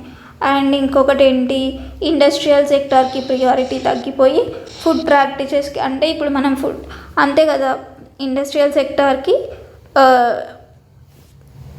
ఇంపార్టెన్స్ అనేది తగ్గించడం వల్ల ఫుడ్ ప్రైజెస్ అనేవి పెరిగినాయి. ఓకేనా. సో ఇది థర్డ్ 5 ఇయర్ ప్లాన్. సో ఇంకా మీరు ఇప్పుడు ఈ 3 5 ఇయర్ ప్లాన్స్ చూసుకున్నారు కదా, ఇప్పటికే నాకు తెలిసి అందరికీ మస్తు ఇక్కడ దాకా ఎవరన్నా వీడియో వినుకుంటూ వచ్చిందంటే మీకు ఎగ్జామ్ మీద చాలా ఇంట్రెస్ట్ ఉందని అనుకోవాలి. ఎందుకంటే ఇది మొత్తం దీంట్లో ఒక్క ఎక్స్ప్లెనేషన్ కూడా లేదు, అన్ని ఫ్యాక్ట్సే ఉన్నాయి. ఈ ఫ్యాక్ట్స్ని భరించుకుంటూ కూడా ఇంత దూరం ½ an hour విన్నారంటే మీరు గ్రేటే. సో ఇప్పుడు ఏంటి, నేను ఇంకా 12 5 ఇయర్ ప్లాన్స్ ఇట్లానే కంటిన్యూగా చెప్పుకుంటూ పోయినా అనుకో, ఒక్కరు కూడా వినరు అండ్ 5 ఇయర్ ప్లాన్ స్కిప్ చేసేస్తారు. సో నేను అందుకే ఈ లెక్చర్లో 3 వరకే ప్లాన్ చేసిన. ఇప్పుడు మనం ఒక ఇంట్రెస్టింగ్ టాపిక్కి వెళ్ళిపోదాం. ఓకేనా. బడ్జెట్. అండ్ ఈ బడ్జెట్ క్లాస్ తర్వాత నాకు ఆల్రెడీ కామెంట్ సెక్షన్స్లో కొన్ని డౌట్స్ అడిగారు అనమాట. వాళ్ళ డౌట్స్ని కూడా క్లారిఫై చేస్తాను. ఓకేనా. ఐ థింక్ రుక్మిణి గారు అనుకుంటా. సో కొన్ని డౌట్స్ అడిగారు, మీ డౌట్స్ని క్లారిఫై చేస్తానండి. అండ్ తన డౌట్నే కాదు, ఇప్పుడు ఏంటి, ఎకానమీ ఎట్లా చదువుకోవాలి, ఎన్ని చదువుకోవాలి, ఏమేమి చదువుకోవాలి అని కూడా లెక్చర్ ఎండింగ్లో చెప్తా. లేకపోతే మధ్యలో ఎప్పుడన్నా బోర్ అనిపించినప్పుడు, మీకు చాలు అనిపించినప్పుడు అది వింటే సరిపోతుంది. ఓకేనా. సో ఇప్పుడు నేను ఇక్కడికి స్టాప్ చేస్తున్నా 3 5 ఇయర్ ప్లాన్స్. నెక్స్ట్ ఏంటి, బడ్జెట్ టాపిక్ వెళ్ళిపోదాం. బడ్జెట్ టాపిక్ వెళ్ళిపోయే ముందు నేను కొన్ని తెలుగు టర్మ్స్ కూడా రాశానండి. అంటే నేను లెక్చర్ చెప్తుంటే నేను ఆల్రెడీ నోట్స్ అప్లోడ్ చేస్తాను కాబట్టి ఈ నోట్స్ ముందు లేదా మీకు ఆల్రెడీ తెలిసే ఉంటుంది. సో ఇట్లా కంపేర్ చేసుకోండి. ఓకేనా. ఎందుకంటే మనకి ఈ లెక్చర్లో ఈ వర్డ్స్ రిపీట్ అవుతూ ఉంటాయి.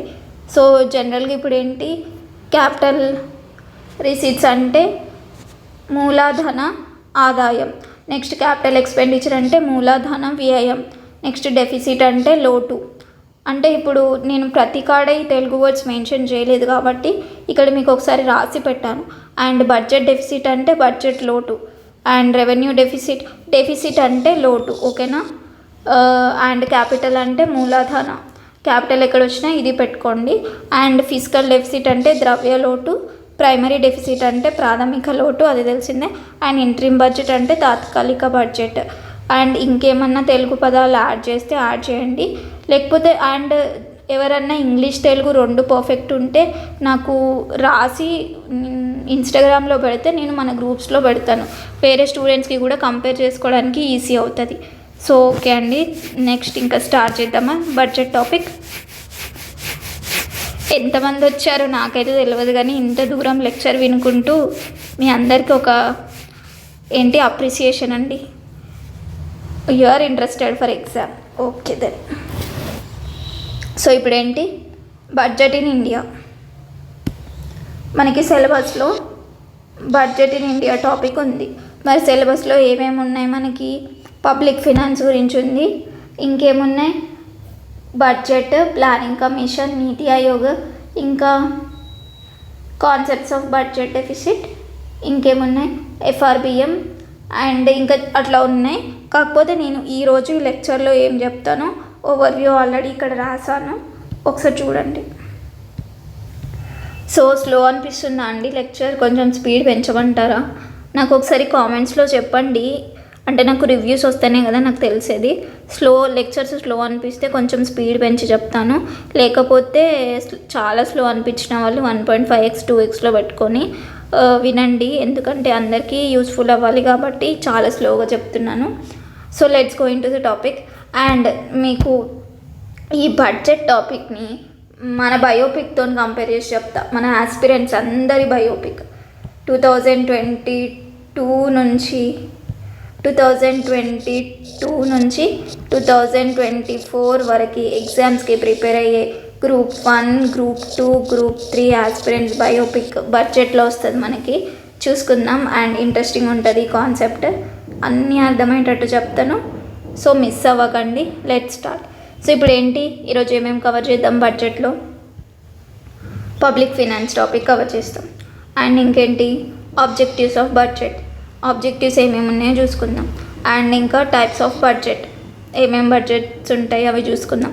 ఇంకేంటి, కాంపోనెంట్స్ ఆఫ్ బడ్జెట్ అంటే ఇవే ఇంతకుముందు తెలుగు టర్మ్స్ చెప్పినా కదా. Budget receipts, budget expenditure, revenue receipts, capital receipts, revenue expenditure, capital expenditure.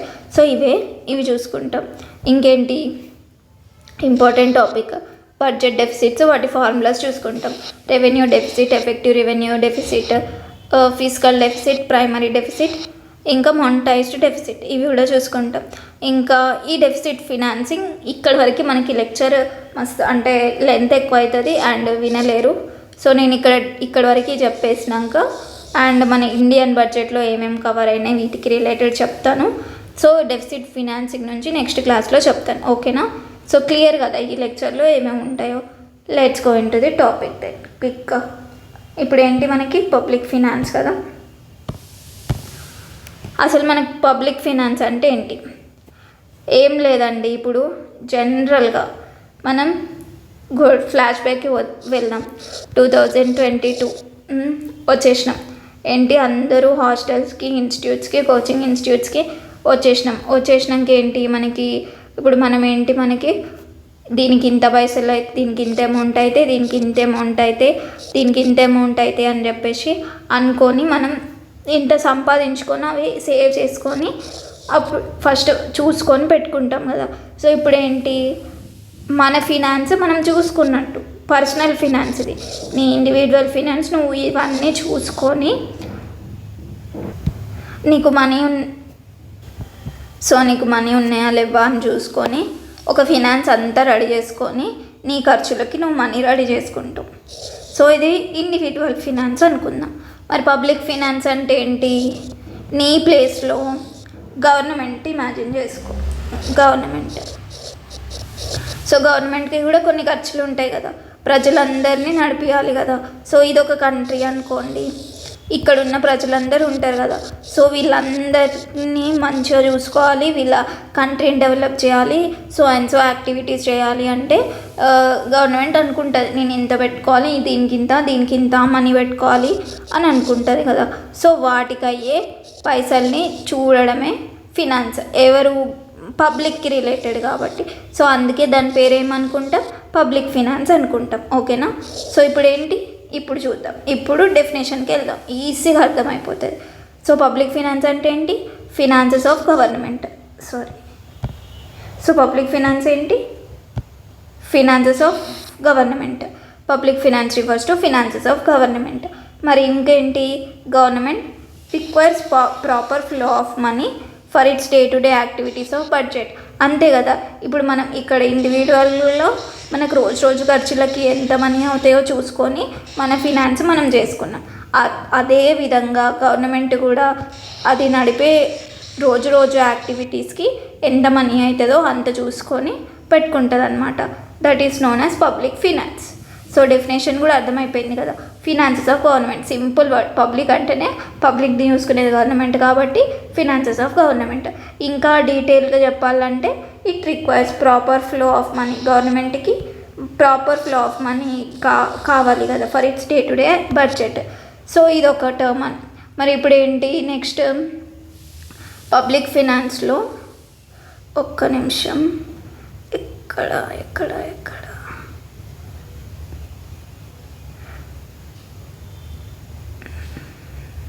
Okay ఇక్కడ. సో పబ్లిక్ ఫైనాన్స్ ఏంటి మరి, ఇప్పుడు మొత్తం గవర్నమెంటే మేనేజ్ చేస్తుందా అంటే లేదు. అట్లా అనుకుంటే మనం తప్పు చేసినట్టే. సో ఇప్పుడు ఏంటి, మన ఖర్చుల్ని మనం చూసుకుంటాం, మన పేరెంట్స్ కూడా చూసుకుంటారు కదా. అంటే మనం అటు ఇటు అయినా మనకి హెల్ప్ చేయడానికి మన పేరెంట్స్ ఉంటారు కదా. సో అట్లనే పబ్లిక్ ఫినాన్స్లో కూడా 2 అథారిటీస్ ఉంటాయి, managed by 2 authorities. So government and central bank. ఇప్పుడు గవర్నమెంట్కి ఎప్పుడన్నా అర్జెంటుగా అది ఇంకా చెయ్యలేని పరిస్థితిలో ఉంటే హెల్ప్ చేసేది ఎవరు, సెంట్రల్ బ్యాంక్. అది దానికి ఇప్పుడు పేరెంట్స్ కూడా మనం అడిగినప్పుడే ఇయ్యరు కదా. అరే వీడు అంటే నా కొడుకు ఎప్పుడు అడుగుతాడు, నా బిడ్డ ఎప్పుడు అడుగుతుందో అని చెప్పేసి ఆల్రెడీ వాళ్ళ సైడ్ నుంచి వాళ్ళు చేసుకుంటూ పోతారు వర్క్. వాళ్ళ ప్లాన్స్ వాళ్ళు చేసుకుంటూ పోతారు. మన సైడ్ నుంచి మనం కూడా చేసుకుంటూ పోతాం కదా. Same in the same way government and central bank ఇద్దరు పబ్లిక్ ఫినాన్స్ని మేనేజ్ చేస్తారనమాట. ఇప్పుడు ఏంటి మరి గవర్నమెంట్లో దాన్ని ఏమంటాం మనం, మినిస్ట్రీ ఆఫ్ ఫినాన్స్. గవర్నమెంట్లో పబ్లిక్ ఫినాన్స్ని కంట్రోల్ చేసేది ఎవరు, మినిస్ట్రీ ఆఫ్ ఫినాన్స్. మరి సెంట్రల్ బ్యాంక్ అంటే ఎవరు, కంట్రోల్డ్ బై ఆర్బీఐ. మరి దీని పేరేంటి, physical policy.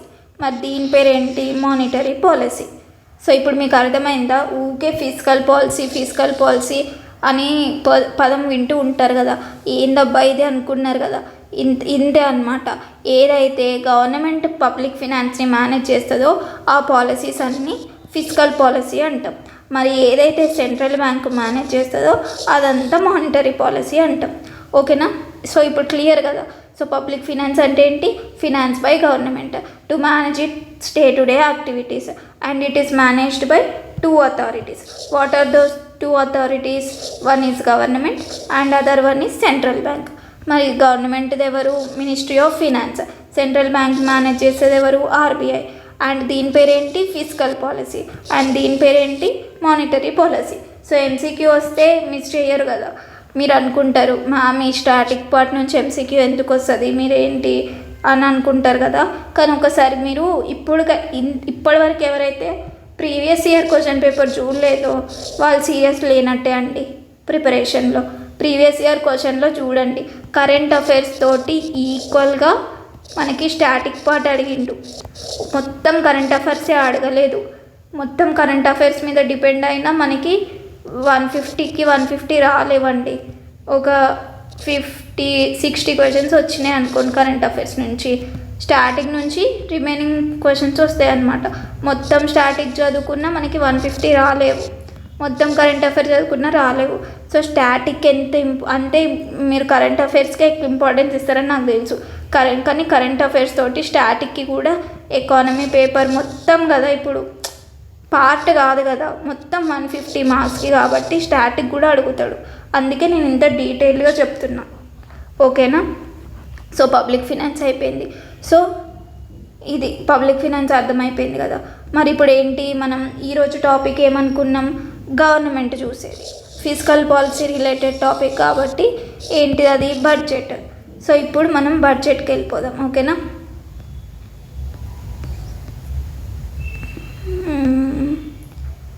Where are you.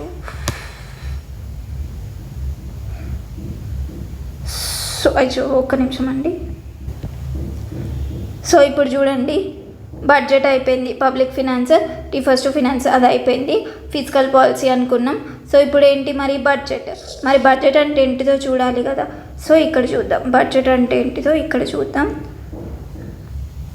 So budget is budget is a document which contains estimates of revenues and expenditure for a year. So మన ఇప్పుడు జనరల్గా ఇండివిజువల్గా చూసుకుందాం. మనం ఏమనుకుంటాం, నాకు ఇప్పుడు ఈ నెల దాకా అవసరం లేదు, వారం అనుకుందాం. సో ఈ 1 వీక్లో నాకు ఇంత ఖర్చు అవుతుంది, నాకు ఇక్కడ నుంచి పైసలు వచ్చేవి ఉన్నాయి, నేను ఇక్కడ నుంచి ఖర్చు పెట్టాల్సింది ఉంది, ఇంత అని చూసుకుంటాం కదా. సో మన ఒక్కరికే ఇట్లా చూసుకుంటున్నాం, మరి హోల్ కంట్రీకి కంపల్సరీ ఒక డాక్యుమెంట్ ఉండాలి కదా. సో దాన్నే బడ్జెట్ అంటాం. మరి బడ్జెట్ వర్డ్ కాన్స్టిట్యూషన్లో ఉందా అంటే లేదు. ఏమని ఉంది కాన్స్టిట్యూషన్లో? Annual financial statement. ఓకేనా? సో కాన్స్టిట్యూషన్లో ఏముంది? Annual financial statement. So article 112 of Indian constitution refers to the budget as annual financial statement. So అర్థమైపోయింది కదా, బడ్జెట్ అనే వర్డ్ కాన్స్టిట్యూషన్లో ఉందా? లేదు. ఏముంది? Annual financial statement. ఆర్టికల్ ఏంటి? ఆర్టికల్ 112. సో బడ్జెట్లో ఏముంటాయి? యాన్యువల్ ఫినాన్షియల్ స్టేట్మెంట్లో జనరల్గా కామర్స్ స్టూడెంట్స్, ఇప్పుడు ఈ క్లాస్ ఎవరైనా కామర్స్ స్టూడెంట్స్ ఉంటే వాళ్ళకి ఈజీగా అర్థమైపోతుంది. ఫినాన్షియల్ స్టేట్మెంట్ అంటేనే మనకి రిసీట్స్ ఎక్స్పెండిచర్స్ ఉంటాయి. So overall country receipts expenditure estimates. మళ్ళీ చూడండి, అయినవి కాదు, వచ్చే సంవత్సరానికి నేను ఎంత ఖర్చు చేస్తాను, నాకు ఎవరి నుంచి ఎంతెంత వస్తుంది అని ఎస్టిమేషన్ మాత్రమే. గుర్తుపెట్టుకోండి, బడ్జెట్లో ఎప్పుడు యాక్చువల్ ఉండదు, ఎస్టిమేషన్స్ మాత్రమే ఉంటాయి. Estimations of the revenue and expenditure of A year. So మీకు ఇప్పుడు ఎంసీక్యూ ఇట్లా వచ్చిందనుకో, budget contents the actual expenditure and revenues of year అనుకోండి, తప్పు. అది ఎస్టిమేట్స్ ఉంటాయి. ఓకేనా? అంచనా వేస్తాం, ఇంత అవుతుంది అని చెప్పేసి. సో ఇప్పుడు ఏంటి నెక్స్ట్? ఇంకొకటి ఏంటి? యాన్యువల్ ఫినాన్షియల్ స్టేట్మెంట్ ఆర్టికల్ 112 అనుకున్నాం కదా. సో ఇదేంటి? Statement of receipts and expenditure చూసినాం already of the government in a financial year. So అయిపోయింది. మరి మనం కొన్ని ఫ్యాక్ట్స్ కూడా తెలుసుకోవాలి కదా, ఎంసీక్యూస్ గ్రూప్ 3 కాబట్టి ఫ్యాక్ట్స్ తెలుసుకుందాం. ఏంటి మరి ఇది ఒకటి గవర్నమెంట్ అనుకున్నాం కదా, మరి ఒక నోడల్ ఏజెన్సీ ఉండాలి. సో బడ్జెట్కి రిలేటెడ్ నోడల్ ఏజెన్సీ ఎవరు? Nodal body responsible for preparing budget ఎవరు మరి? Budget division of department of economic affairs in finance ministry. Nodal agency ఎవరు? Department of economic affairs in finance ministry. జనరల్గా ఇప్పుడు సింపుల్గా చూసుకుందాం, పెద్ద గుర్తుపెట్టుకోవడానికి ఏం లే. బడ్జెట్ ఎవరు రిలీజ్ చేస్తారు? ఫినాన్స్ మినిస్టర్ రిలీజ్ చేస్తుంది. అంటే ఏ మినిస్ట్రీకి సంబంధించింది? Finance ministry. సో తెలిసిపోయింది, ఇది ఎకనామీ సబ్జెక్ట్ మనం. సో అదేంటి? Department of economic affairs. So ఏంటి? Budget division. మళ్ళీ ఈ డిపార్ట్మెంట్లో చాలా డివిజన్స్ ఉంటాయి కదా, ఏం ప్రిపేర్ చేస్తున్నాం? Budget. So budget division of department of economic affairs in finance ministry. So ఇది నోడల్ బాడీ. నెక్స్ట్ ఇంకేంటి? మరి బడ్జెట్లో ఏమేమి ఉంటాయి అది కూడా తెలియాలి కదా మనకి. ఆల్రెడీ అనుకున్నాం, estimates of revenue and capital receipts and expenditure, అది మనకు తెలిసిందే. ఇంకేంటి? సో ఇంకా కొన్ని చెప్తానమాట, ఎట్లా రెవెన్యూ ఎట్లా ఇంక్రీజ్ చేసుకోవాలో వచ్చే సంవత్సరంకి. కొన్ని పాలసీస్ ఉంటాయి, ఇవి మేము ప్రజలకి ఇట్లా చేస్తాం అట్లా చేస్తాం అన్నీ ఉంటాయి కదా. సో అవి ways and means to raise the revenue, అదొకటి. ఇంకేంటి? యాక్చువల్ ప్రీవియస్ ఇయర్, ఇప్పుడుది కాదు, గుర్తుపెట్టుకోండి. యాక్చువల్ రిసీట్స్ అండ్ ఎక్స్పెండిచర్ ఇప్పుడు నీకు ముందు సంవత్సరంలో మొత్తం క్యాలిక్యులేట్ చేసి రెడీగా ఉంటాయి కదా. సో అప్పుడు ఎంత అయినాయి అని చెప్పేసి actual receipts and expenditure of closing financial year, వాటికి తగ్గ రీజన్స్ కూడా ఉంటాయి అన్నమాట. అండ్ ఇంకేంటి? కొన్ని ఫినాన్షియల్ పాలసీస్, వచ్చే సంవత్సరానికి ఏమేమి పెట్టాలి, ట్యాక్స్ ప్రపోజల్స్, ఇంకా అవన్నీ ఉంటాయి. బడ్జెట్ న్యూస్ చూసిన వాళ్ళందరికీ గుర్తుండిపోతుంది. ఇది జస్ట్ ఫ్యాక్ట్స్. నెక్స్ట్ ఇంకేంటి? మనం ఇక్కడ చూసుకుందాం. సో బడ్జెట్ ఎక్కడి నుంచి ఒరిజినేట్ అయింది? Word French word. ఓకేనా? French word bougette. సో ఇదేంటి? Leather bag. ఒకప్పుడు లెదర్ బ్యాగ్లోనే ఇస్తుండే కదా, so leather bag. Next first budget, independent India first budget ఎప్పుడు? 26 నవంబర్ 1947. మరి ఎవరు? షణ్ముఖం చెట్టి. ఓకేనా? R K Shanmukham Chetty. First budget of independent India ఎవరు? అప్పుడు finance minister R K Shanmukhan Shetty. ఎప్పుడు? 26 నవంబర్ 1947. మరి రిపబ్లిక్ ఇండియాకి ఫస్ట్ బడ్జెట్ ప్రజెంట్ చేసిన ఫినాన్స్ మినిస్టర్ ఎవరు? జాన్ మాథై. ఎప్పుడు? 28 ఫిబ్రవరి 1950. సో ఇవి జస్ట్ ఫ్యాక్ట్స్ అండి. అంటే నేను ఏది మిస్ చేయకుండా కవర్ చేయాలని చెప్పేసి రాసిన. So first PM to present budget ఎవరు? జవహర్లాల్ నెహ్రూ. సో ఇప్పుడు 1958 to 59 ఆ టైంలో అంటే ఫినాన్స్ మినిస్టర్ ప్రజెంట్ చేస్తారు ఎప్పుడు, కానీ ప్రైమ్ మినిస్టర్ అప్పుడు ఫినాన్స్ మినిస్ట్రీలో ఉన్నాడు కాబట్టి అతని కింద అది ఉన్నది కాబట్టి ఇది ఒక ఫ్యాక్ట్ అయిపోయింది. సో జవహర్లాల్ నెహ్రూ 1958-59 టైంలో. సో జస్ట్ గుర్తుపెట్టుకోండి అంతే, ఎందుకంటే మనకి ఏదైనా ఒక బై మిస్టేక్ ఒక క్వశ్చన్ వస్తే వదులుకోకుండా అంతే. నెక్స్ట్ ఇంకేంటి?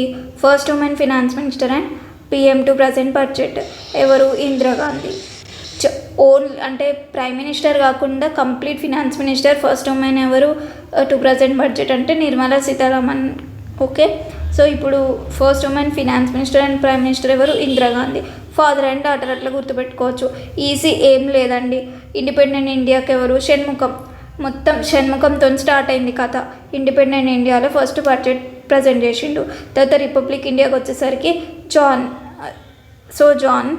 నెక్స్ట్ ఇంకేంటి? ఫస్ట్ ప్రైమ్ మినిస్టర్ ఎవరు? జవహర్లాల్ నెహ్రూ. సో ఎప్పుడు బడ్జెట్ని ప్రజెంట్ చేసింది. అండ్ ఇంకా finance minister Indira Gandhi. Father and daughter Jawaharlal Nehru, Indira Gandhi. Independent India Shanmukham, republic India ఏమో జాన్. అంతే, సింపుల్. నెక్స్ట్ ఇంకేంటి? ఈ ఫ్యాక్ట్స్ ఎప్పుడు ఈరోజు విని ఈరోజు రాస్తే చదివితే గుర్తున్నాయి అనుకుంటాం, కానీ మళ్ళీ మళ్ళీ మళ్ళీ ఒక్కొక్క ఈ లెక్చర్ని వినండి. అంటే వారం గ్యాప్ తీసుకొని వినండి. జస్ట్ అట్లా 2xలో పెట్టుకొని వాకింగ్ చేసుకుంటాను ఎట్లనో ఇన్స్టిట్యూట్ నుంచి రూమ్కి వెళ్ళేటప్పుడు అట్లా వినండి. అట్లాంటప్పుడు రిపీట్గా వింటుంటే బ్రెయిన్ ఏం చేస్తుంది అంటే రిసీవ్ చేసుకుంటుంది, అది స్టోర్ చేసేస్తుంది అనమాట. మర్చిపోము ఎగ్జామ్ వరకు. ఇప్పుడు మనం విన్నాం, బాగుంది, అర్థమైపోయింది అనుకున్నాం. సో తర్వాత మర్చిపోతాం, ఇంకా రిపీట్ చేయకపోతే, రివిజన్ చేయకపోతే వేస్ట్ ఇక. సో రివిజన్ అనేది ఇంపార్టెంట్. ఓకేనా? మార్నింగ్ జాగింగ్ చేస్తారు చాలామంది, జాగింగ్ చేసుకుంటున్నాం, లేకపోతే ఇంట్లో వర్క్ చేసుకుంటున్నాం, అట్లా వినండి. ఎక్కడ పడితే అక్కడ వింటూనే ఉండండి. సాంగ్స్ అవి వినే బదులు క్లాసెస్ వినండి. జస్ట్ ఎగ్జామ్స్ అయిపోయే వరకు అంతే. ఓకేనా? హెల్ప్ఫుల్ అవుతుంది. నెక్స్ట్ ఇంకొకటి ఏంటి? రికార్డ్ చూసుకుందాం. ఊకే టీఎఫ్ఐ రికార్డ్సేనా? తెలుగు ఫిలిం ఇండస్ట్రీ రికార్డ్సే కాకుండా అప్పుడప్పుడు వీళ్ళ రికార్డ్స్ కూడా గుర్తుపెట్టుకుందాం. ఏంటి? మొరార్జీ దేశాయ్ ఫినాన్స్ మినిస్టర్స్లో రికార్డ్ ఉన్నది అతనికి. ఏం రికార్డ్ అంటే 10 బడ్జెట్స్ని ప్రజెంట్ చేసిండనమాట. సో ఇప్పుడు మన నిర్మలా సీతారామన్ గారు ఎన్ని టైమ్స్? 7 times. ఓకేనా? So holds record of presenting the most number of union budgets. So మా హీరో ఎన్ని కలెక్షన్స్ చేసిండు అవి గుర్తుపెట్టుకునే బదులు అంటే వాటితో పాటు ఇవి కూడా గుర్తుపెట్టుకోండి. మొరార్జీ దేశాయ్ 10 budgets. ఓకేనా? నెక్స్ట్ వచ్చేసి first full time finance ministry of India ఎవరు? నిర్మలా సీతారామన్. ఓకేనా? అయిపోయింది. ఫ్యాక్ట్స్ కొన్ని అయిపోయినాయి, అమ్మాయి అనుకున్నాం. ఇంకేంటి? ఇంకొక ఫ్యాక్ట్ ఉంది. ఒకప్పుడు మనం చిన్నప్పుడు వింటుంటే వాళ్ళం, మన డాడీస్ పేపర్ చదువుతుంటే అట్లా, లేకపోతే ఎప్పుడో ఒకసారి వింటుండే వాళ్ళం కదా. ఏంటి? రైల్వే బడ్జెట్ అని చెప్పేసి జనరల్ బడ్జెట్. మరి ఇప్పుడు ఎందుకు వింటలేము అంటే ఏం లేదండి, స్టార్టింగ్ మంచిగా జనరల్ బడ్జెటే ఉంటుండే, అన్నిటికొకటే ఉంటుండే. తర్వాత ఏమైంది? 1924లో వాళ్ళకి ఏమనిపించిందో ఏమో, అప్పుడు ఇంకా ఇండిపెండెన్స్ రాలే కదా, వాళ్ళకి రైల్వేస్ డెవలప్ చేయడం చాలా ఇంపార్టెంట్ కదా, అందుకే సపరేట్గా దానికి బడ్జెట్ పెట్టుకోవాలి అనిపించింది కావచ్చు. సో డివైడ్ చేసిళ్ళు, రైల్వే బడ్జెట్ని జనరల్ బడ్జెట్ని డివైడ్ చేసిళ్ళు. వాళ్ళ పని ఏంది? డివైడ్ అండ్ అట్లా జస్ట్ గుర్తుపెట్టుకోండి. 1924 ఇయర్లో రైల్వే బడ్జెట్ని జనరల్ బడ్జెట్ని డివైడ్ చేసిళ్ళు. అండ్ ఇంకేమైంది? సో అప్పుడు ఒక కమిటీ వేసిళ్ళు, ఏసీ వర్త్ కమిటీ వేసిళ్ళు, అక్వర్త్ కమిటీ వేసిళ్ళు. So 1924 railway budget general budget divide అయింది. మరి మళ్ళీ మోదీ గవర్నమెంట్ వచ్చినాక ఏమైంది? ఇట్లా ఉండు ఏం అవసరం లేదు, రెండు కలిసి ఉంటే బాగానే ఉంటుంది అని చెప్పేసి, సో రెండు కలిసి ఉంటే బాగుంటుంది అని చెప్పేసి మర్జ్ చేసేసిళ్ళు. థ్యాంక్ గాడ్ మనకి కొంచెం సిలబస్ తగ్గింది, అంతే కదండి. 2017-18లో 2 మార్చి చేసి, లేకపోతే ఇప్పుడు ఏంది ఎకానమీలో రైల్వే బడ్జెట్కి ఎంత చేసిళ్ళు, దీనికి ఎంత చేసిళ్ళు, దానికి ఎంత చేసిళ్ళు, అన్నీ చదువుకోవాల్సి వస్తుండే. ఈవెన్ యూపీఎస్సీకైనా దేనికైనా ఏ ఎగ్జామ్కైనా ఈ ఒక్క మంచి పని చేసి మనకు సిలబస్ తగ్గించిళ్ళు. Thank you so much 2017-18 year. Next, based on the recommendations of committee head. మరి ఎవరికి థ్యాంక్ యూ చెప్పుకోవాలి మీరు? కమిటీకి హెడ్ ఎవరు? శ్రీ బిబేక్ దేబ్రాయ్. సో బిబేక్ దేబ్రాయ్ అంటే వెస్ట్ బెంగాల్, అంతే. వి బదులు వాళ్ళు బి వాడతారు. సో శ్రీ వివేక్ దేబ్రాయ్కి అందరు థ్యాంక్స్ వేసుకోండి ఒకటి, మనకి సిలబస్ తగ్గించినందుకు. సో 2017-18లో ఒక కమిటీకి హెడ్ శ్రీ వివేక్ దేబ్రాయ్. సో వాళ్ళ రికమెండేషన్స్ని ప్రకారం railway budget and general budget merge చేసేసిళ్ళు. ఓకేనా? సో దీంట్లో గుర్తుపెట్టుకోవాల్సిన ఏంటి, 1924లో జనరల్ బడ్జెట్ని కాస్త డివైడ్ చేసేసిళ్ళు. సో ఎక్వర్త్ కమిటీ తర్వాత మళ్ళీ 2017-18లో 2 మార్చి చేసిళ్ళు. ఆల్రెడీ మనం ఒకరికి థ్యాంక్స్ చెప్పుకున్నాం, శ్రీ బివేక్ దేవరాయ్, అతని హెడ్ కమిటీకి. సో వాళ్ళ రికమెండేషన్స్ ప్రకారం మర్జ్ చేసేసిళ్ళు. ఫినిష్. ఫ్యాక్ట్స్ అయిపోయినాయి. సో వినండి, కొంచెం ఫ్యాక్ట్స్ ఉన్నా బోరింగ్ అనిపించినా కూడా కంటిన్యూ చేయండి లాస్ట్ వరకు. మధ్యలో స్కిప్ చేసి వెళ్ళిపోతే మీకే ఒక చాప్టర్ మిస్ అవుతుంది, ఈజీ కంప్లీట్ చేసే చాప్టర్. నెక్స్ట్ ఇంకా ఇంపార్టెంట్ టాపిక్స్ ఉన్నాయి, అవి ఇంకొంచెం సింప్లిఫై చేసి చెప్తాను. ఓకేనా? నెక్స్ట్ ఏంటి, ఆబ్జెక్టివ్స్ ఆఫ్ బడ్జెట్.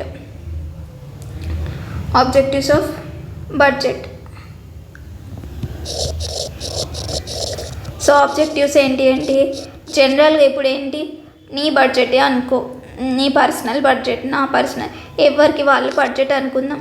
ఫస్ట్ మనం ఏం చేస్తాం, నా నెల ఖర్చులు ఇంత అయితే ఇంత ఉంటాయి, నేను దీనికింత అని ఏం చేస్తాం, అలాట్ చేస్తాం కదా మనీ. అంటే రూమ్ రెంట్కి ఇంత ఖర్చు అవుతుంది, సో బయట మెస్ ఖర్చు ఇంత అవుతుంది, ఏమైనా బుక్స్ కొనుక్కోవాలంటే ఇంత అవుతుంది, అంతే కదా. మన అశోక్ నగర్లో అక్కడ ఇక్కడ ఉన్న వాళ్ళం ఇంతేగా మన ఖర్చులు, ఇంకేమి అంతకు మించి ఉండవు. అంటే ప్రజెంట్ ఈ సిచ్యువేషన్ 2022-24 మధ్యలో మన సిచ్యువేషన్ ఇదే. సో ఏం చేసినాం, ఇక్కడ అలొకేట్ చేసినాం, దీనికి ఇంత మనీ అని అలొకేట్ చేసినాం కదా. సో అంతే, బడ్జెట్ ఆబ్జెక్టివ్ కూడా ఏంటి, allocating money to run the government. మరి తర్వాత ఏంటి, రీడిస్ట్రిబ్యూషన్. అంటే ఇప్పుడు సపోజ్ అశోక్ నగర్లో వండుకుంటూనే మనం ఎగ్జామ్కి ప్రిపేర్ అవుతూనే ఇంకొక సైడ్కి జాబ్ చేస్తున్నాం అనుకుందాం. సో ఆ జాబ్లో మనకు వచ్చిన మనీని మనం ఏం చేస్తాం, మొత్తం మనకే ఖర్చు పెట్టుకోం కదా, మన ఇంట్లో కూడా ఇస్తాం కదా. సో అదేంటి, ఇంట్లో ఇచ్చినట్టు. అట్లనే గవర్నమెంట్ కూడా ఏం చేస్తుంది అంటే, గవర్నమెంట్కి వచ్చే రెవెన్యూ నుంచి వాళ్ళ ప్రజలు బాగుండాలి అని చెప్పేసి వాళ్ళకి సబ్సిడీ ఇస్తుంది. దాన్ని ఏమంటాం, రీడిస్ట్రిబ్యూషన్ అంటాం. ఓకేనా? ఫస్ట్ ఏంటి, అలొకేషన్. Next redistribution. ఇంకేముంటుంది, స్టెబిలైజేషన్. అంటే మరీ ఎక్కువ పోకుండా మరీ తక్కువ పోకుండా బ్యాలెన్స్డ్గా ఉంచుకోవడం, స్టెబిలైజేషన్. ఇవి జనరల్ ఆబ్జెక్టివ్స్ ఆఫ్ బడ్జెట్. ఓకేనా? నెక్స్ట్ టైప్స్ ఆఫ్ బడ్జెట్ చూద్దాం. టైప్స్ ఆఫ్ బడ్జెట్లో ఏమేమి ఉంటాయో చూద్దాం. మరి types of budget, deficit budget, so deficit budget, balanced budget, surplus budget, zero based budgeting, outcome budgeting, ఇంకా పర్ఫార్మెన్స్ బడ్జెటింగ్, జెండర్ బడ్జెటింగ్. ఓ రామ, ఇన్ని బడ్జెట్లు ఉన్నాయి అనుకుంటా. ఏంలే, సింపుల్.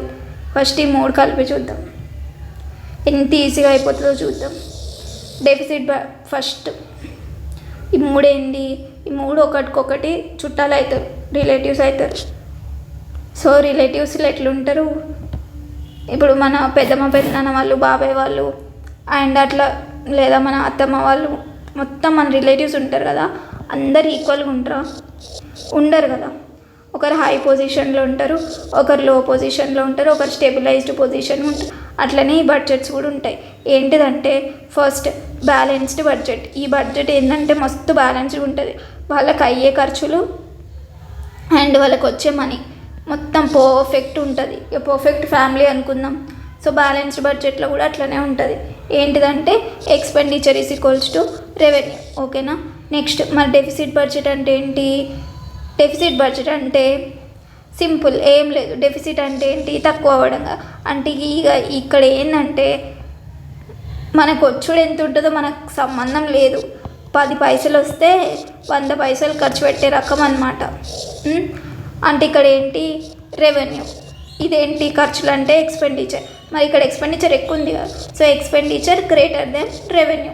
ఎక్కడైతే రెవెన్యూ వచ్చేదానికన్నా పోవుడు ఎక్కువ ఉంటుందో మన చేతులకి వెళ్ళి, సో దాన్ని ఏమంటాం? డెఫిసిట్ బడ్జెట్ అంటాం. సో చూడండి, బ్యాలెన్స్డ్ బడ్జెట్లో expenditure is equals to revenue. Deficit బడ్జెట్లో ఎక్స్పెండిచర్ గ్రేటర్ దాన్ రెవెన్యూ. మరి సర్ప్లస్ బడ్జెట్లో వీళ్ళు చాలా అంటే చాలా ఏంటి సేవింగ్స్ చేస్తారు, మంచి ఖర్చు పెడతారు, బాగా సంపాదిస్తారు, అట్లాంటి టైప్ అనమాట సర్ప్లస్ బడ్జెట్. సో సర్ప్లస్ బడ్జెట్లో ఏంటి? Expenditure less than revenue. వచ్చే పైసల కన్నా మన ఖర్చు తక్కువ ఉంటుంది. సో ఇప్పుడు ఓవరాల్ కంట్రీలో కూడా సిచ్యువేషన్ ఇంతే. ఏంటిదంటే మన కంట్రీలో ఒకవేళ బడ్జెట్లో expenditure is equals to revenue అయితే balanced budget, expenditure greater than revenue అయితే డెఫిసిట్ బడ్జెట్, ఒకవేళ ఎక్స్పెండిచర్ లెస్ దాన్ రెవెన్యూ అయితే సర్ప్లస్ బడ్జెట్. అర్థమైపోయింది కదా? 3 టైప్స్ ఆఫ్ బడ్జెట్స్ అయిపోయినాయి ఇంత సింపుల్గా. డెఫిసిట్ బడ్జెట్ ఇంకెప్పుడైనా మర్చిపోతారా? Expenditure greater than revenue. Balanced budget expenditure equal to revenue. Surplus budget expenditure less than revenue. ఆదాయం ఖర్చులు అంతే, 3 అయిపోయినాయి. Next zero based budgeting. Zero based budgeting అంటే ఏంటి? కొత్తగా వింటున్నాం. ఏం లేదు, చెప్తా, ఈజీగా చెప్తా, ఎగ్జాంపుల్తో చెప్తా. సో కావాలంటే బ్రేక్ తీసుకోండి, పాజ్ చేసి కొంచెం రిఫ్రెష్ అయ్యి ఇంతకుముందు ఏం చూసుకున్నామని చూసుకొని మళ్ళీ వచ్చి రెజ్యూమ్ చేసుకొని వినండి. కానీ పాజ్ చేసి అటే పోకండి, మళ్ళీ రండి. ఓకేనా? సో ఇప్పుడు ఏంటి? Zero based budgeting. సో ఇదంటే ఏంటిదంటే జనరల్గా బడ్జెట్ ఎట్లా చేస్తామంటే, నాకు ప్రీవియస్ ఇయర్ ఎంత ఖర్చులు అయినాయి, సో దాన్ని బట్టి ఇన్ఫ్లేషన్ని బట్టి ఈ ఇయర్ దానికి అలొకేట్ చేస్తాం. అంటే ఇప్పుడు ఎట్లా? సపోజ్ పోయిన నెల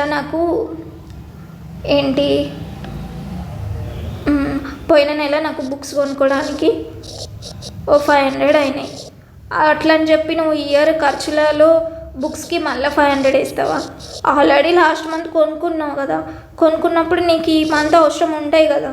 సో అప్పుడు దీనికి కొంచెం ఒక 100 రూపీస్ వేసుకుంటే సరిపోతుంది కదా.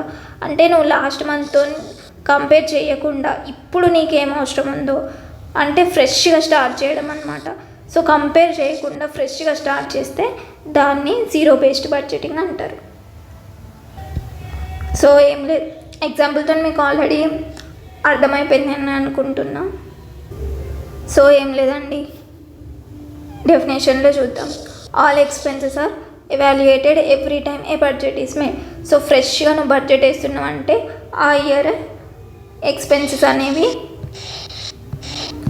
ఈ ఇయర్ నాకు ఎంత అవసరం ఉంది, నా ప్రజలకి దేని మీద అవసరం ఉంది అది చూసి నువ్వు ఎక్స్పెన్సెస్ పెడితే అంతే, అది జీరో బేస్డ్ బడ్జెటింగ్. ఓకేనా? సో ఇది ఎప్పుడు స్టార్ట్ చేసిళ్ళు? 1983లో స్టార్ట్ చేసిళ్ళు. ఏ department? Science and technology department. So మనకి ఎంసీక్యూస్ కాబట్టి ఫ్యాక్ట్స్ కూడా ఇంపార్టెంటే. జీరో బేస్డ్ బడ్జెటింగ్ ఇండియాలో ఎప్పుడు స్టార్ట్ చేసిళ్ళు, ఏ డిపార్ట్మెంట్తో స్టార్ట్ చేసిళ్ళు అంటే 1983 department of science and technology. ఓకేనా? సింపుల్. నెక్స్ట్ ఇంకేంటి? Outcome budgeting. మరి అవుట్కమ్ బడ్జెటింగ్ ఏంటి? ఇట్ అనాలిసిస్ది. సో ఇట్లా కాదు, ఇది వద్దు, ఎగ్జాంపుల్ చెప్పినాక డెఫినేషన్కి వస్తా, అట్లయితేనే మనకి కరెక్ట్ అర్థమవుతుంది. ఒక్క నిమిషం.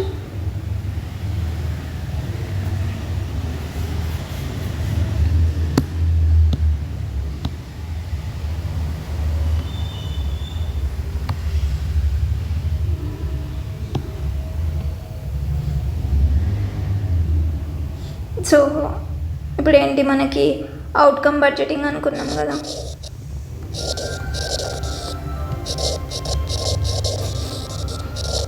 ఇది ఏంటిదంటే, so Swachh Bharat programme start అయింది. స్వచ్ఛ భారత్ ప్రోగ్రాంలో ఏంటిది, ఆ టైంలో ఎవ్రీ విలేజ్లో ప్రతి ఒక్కరికి ఎవ్రీ హౌస్కి ఓన్ ఏంటి రెస్ట్ రూమ్ ఉండాలి అనుకున్నారు కదా. సో టాయిలెట్స్ కట్టించాలి అనుకుంది గవర్నమెంట్. అదేంటి బడ్జెట్లో ప్లాన్ అంటే ఈ ప్రోగ్రామ్కి ఇంత ఖర్చు అవుతుంది అని మనీ వేసుకుంటారు కదా. స్వచ్ఛ భారత్ ప్రోగ్రామ్ ఉంది, దాంట్లో ఈచ్ హౌస్కి ఈచ్ విలేజ్లో టాయిలెట్ కట్టించాలి, సో దానికి ఇంత మనీ అవుతాయి అని వేసుకుంటారు. ఓకే. అండ్ నెక్స్ట్ వచ్చేసి, సో అట్లా వేసుకున్నాం కదా. వేసుకున్నాక ఏమవుతుందంటే, ఇప్పుడు నువ్వు ఆ టార్గెట్ రీచ్ అయినావు అంటే, ఇప్పుడు నువ్వు 100 హౌసెస్కి టాయిలెట్స్ కట్టించాలి అనుకున్నావు. సో ఓకే, కట్టించినావు. ఫస్ట్ ఇంత అలాట్ చేసి మనీ అలాట్ అయింది, కట్టించినావు. ఓకే, మరి ఇప్పుడు ఏంటి, దాని అవుట్కమ్ ఏమొచ్చింది మరి. సో నీకు స్వచ్ఛ భారత్ అంటే దాని ఏమేంటి, విలేజ్ క్లీన్లీగా ఉండాలి, అందరూ నీట్నెస్ మెయింటైన్ చేయాలి. సో అది రీచ్ అయినావా నువ్వు. ఓకే, టాయిలెట్స్ కట్టించినావు, ఆ బడ్జెట్ పెట్టి ఇంత పెట్టి కట్టించినావు కదా. సో నీ నీట్నెస్ అనే నీ గోల్ రీచ్ అయిందా లేదా అని చూసుకుంటారు అనమాట. అంటే నువ్వు అవుట్కమ్ వచ్చిందా లేదా అనేది చూసుకుంటారు అవుట్కమ్ బడ్జెటింగ్లో. సో అర్థమైందా, అవుట్కమ్ బడ్జెటింగ్లో అట్లా చూసుకుంటారు. సో మనకి ఇప్పుడు ఈ దాంట్లో 3 టర్మ్స్ వస్తాయి. ఏంటి అవుట్కమ్, అవుట్లే, అవుట్పుట్.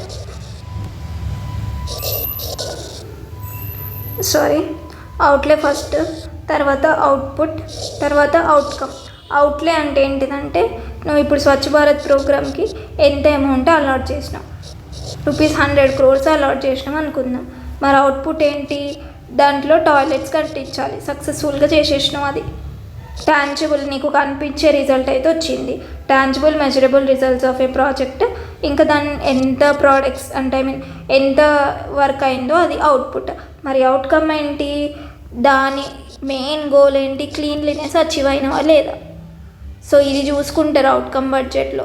నెక్స్ట్ ఇయర్ నువ్వు ఆ స్వచ్ఛ భారత్ ప్రోగ్రామ్కి మనీ పెట్టే ముందు, నెక్స్ట్ ఇయర్ బడ్జెట్లో పెట్టే ముందు ఇక్కడ నీకు అవుట్కమ్ వచ్చిందా లేదా, దీని మీద మనీ పెట్టడం, ఎక్కువ మనీ పెట్టాలా తక్కువ మనీ పెట్టాలా అనేది చూసుకుంటారు.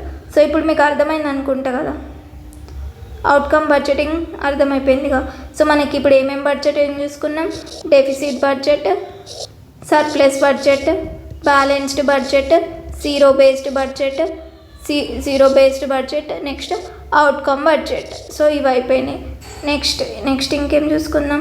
మరి జీరో బేస్డ్ బడ్జెట్ ఏ ఇయర్, 1983. ఏ డిపార్ట్మెంట్, సైన్స్ అండ్ టెక్నాలజీ. మరి అవుట్కమ్ బడ్జెటింగ్ ఏంటి, అవుట్కమ్ బడ్జెటింగ్లో మెయిన్గా ఏంటి, ఇట్ మెజర్స్ ది ప్రోగ్రెస్ అనేది చూస్తుంది, ఎంత ప్రోగ్రెస్ చేసిళ్ళు. It measures the progress done in each ministry of the government. దాన్ని బట్టి నెక్స్ట్ ఇయర్ బడ్జెట్కి అలాట్ చేస్తుంది, దాన్ని అవుట్కమ్ బడ్జెటింగ్ అంటారు. నెక్స్ట్ ఏంటి, పర్ఫార్మెన్స్ బడ్జెటింగ్ అంటే, సో ఒక స్కీమ్కి లాస్ట్ ఇయర్ పెట్టిన మనీలో ఎంత పర్ఫార్మెన్స్ వచ్చింది, కరెక్ట్ వచ్చిందా లేదా అని చూసేసి దాన్ని బట్టి ఈ ఇయర్ బడ్జెట్లో చూస్తారు, దాని పర్ఫార్మెన్స్ అనేది చూస్తారు. So that is performance budget. So ఎప్పుడు ఇంట్రడ్యూస్ చేసిళ్ళు, 1969. Performance budget 1969. మరి zero based budget 1983. So first performance budget పెట్టినాం. సో పర్ఫార్మెన్స్ బడ్జెట్ ఏ ఇయర్లో, 1969. So based on the recommendations of administrative reforms commission. Next gender budgeting అంటే ఏంటిదంటే, స్పెసిఫిక్గా ఒక gender కోసం amount పెట్టడం బడ్జెట్లో. సో ఇప్పుడు ఏంటి, మనకి తెలంగాణ గవర్నమెంట్ ఏం చేసింది, ఫ్రీ బస్ స్కీమ్ పెట్టింది కదా. సో ఫ్రీ బస్ స్కీమ్ అదేంటి, స్పెసిఫికల్లీ ఫర్ ఉమెన్. అంటే ఇప్పుడు బడ్జెట్లో ఈ ఫ్రీ బస్ స్కీమ్కి ఇంత అమౌంట్ అని పెట్టిందిగా, సింపుల్, అదే జెండర్ బడ్జెటింగ్, అంతే, ఈజీ, మర్చిపోవద్దు. సో దీంట్లో 2 types ఉంటాయి, మళ్ళీ పార్ట్ ఏ ఉంటుంది, పార్ట్ బి ఉంటుంది. ఇప్పుడు ఫ్రీ బస్ స్కీమ్ ఏంటి, కంప్లీట్ ఉమెన్ స్పెసిఫిక్ స్కీమ్ కదా, 100% allocation for women. So part below ఎట్లా ఉంటుందంటే ఆ స్కీమ్స్ తోటి ఉమెన్కి హెల్ప్ఫుల్ అవుతుంది అనమాట. అంటే ఇప్పుడు mid day meal programme, rural livelihood mission, Rozgar programme, so ఇట్లాంటివి ఉంటాయి కదా. అంటే వాళ్ళకి ఏదో ఒక విధంగా ఇండైరెక్ట్ వేలో హెల్ప్ఫుల్ చేయడం, కొంత అమౌంట్ అట్లా వాళ్ళకి అలొకేట్ చేస్తారు. సో ఒకటేంటి ఉమెన్ స్పెసిఫిక్ స్కీమ్, ఇంకొకటి ఏంటి pro women schemes, at least 30% of allocation. So అర్థమైపోయిందా? జెండర్ బడ్జెటింగ్ అంటే ఏంటి? Specifically for a gender.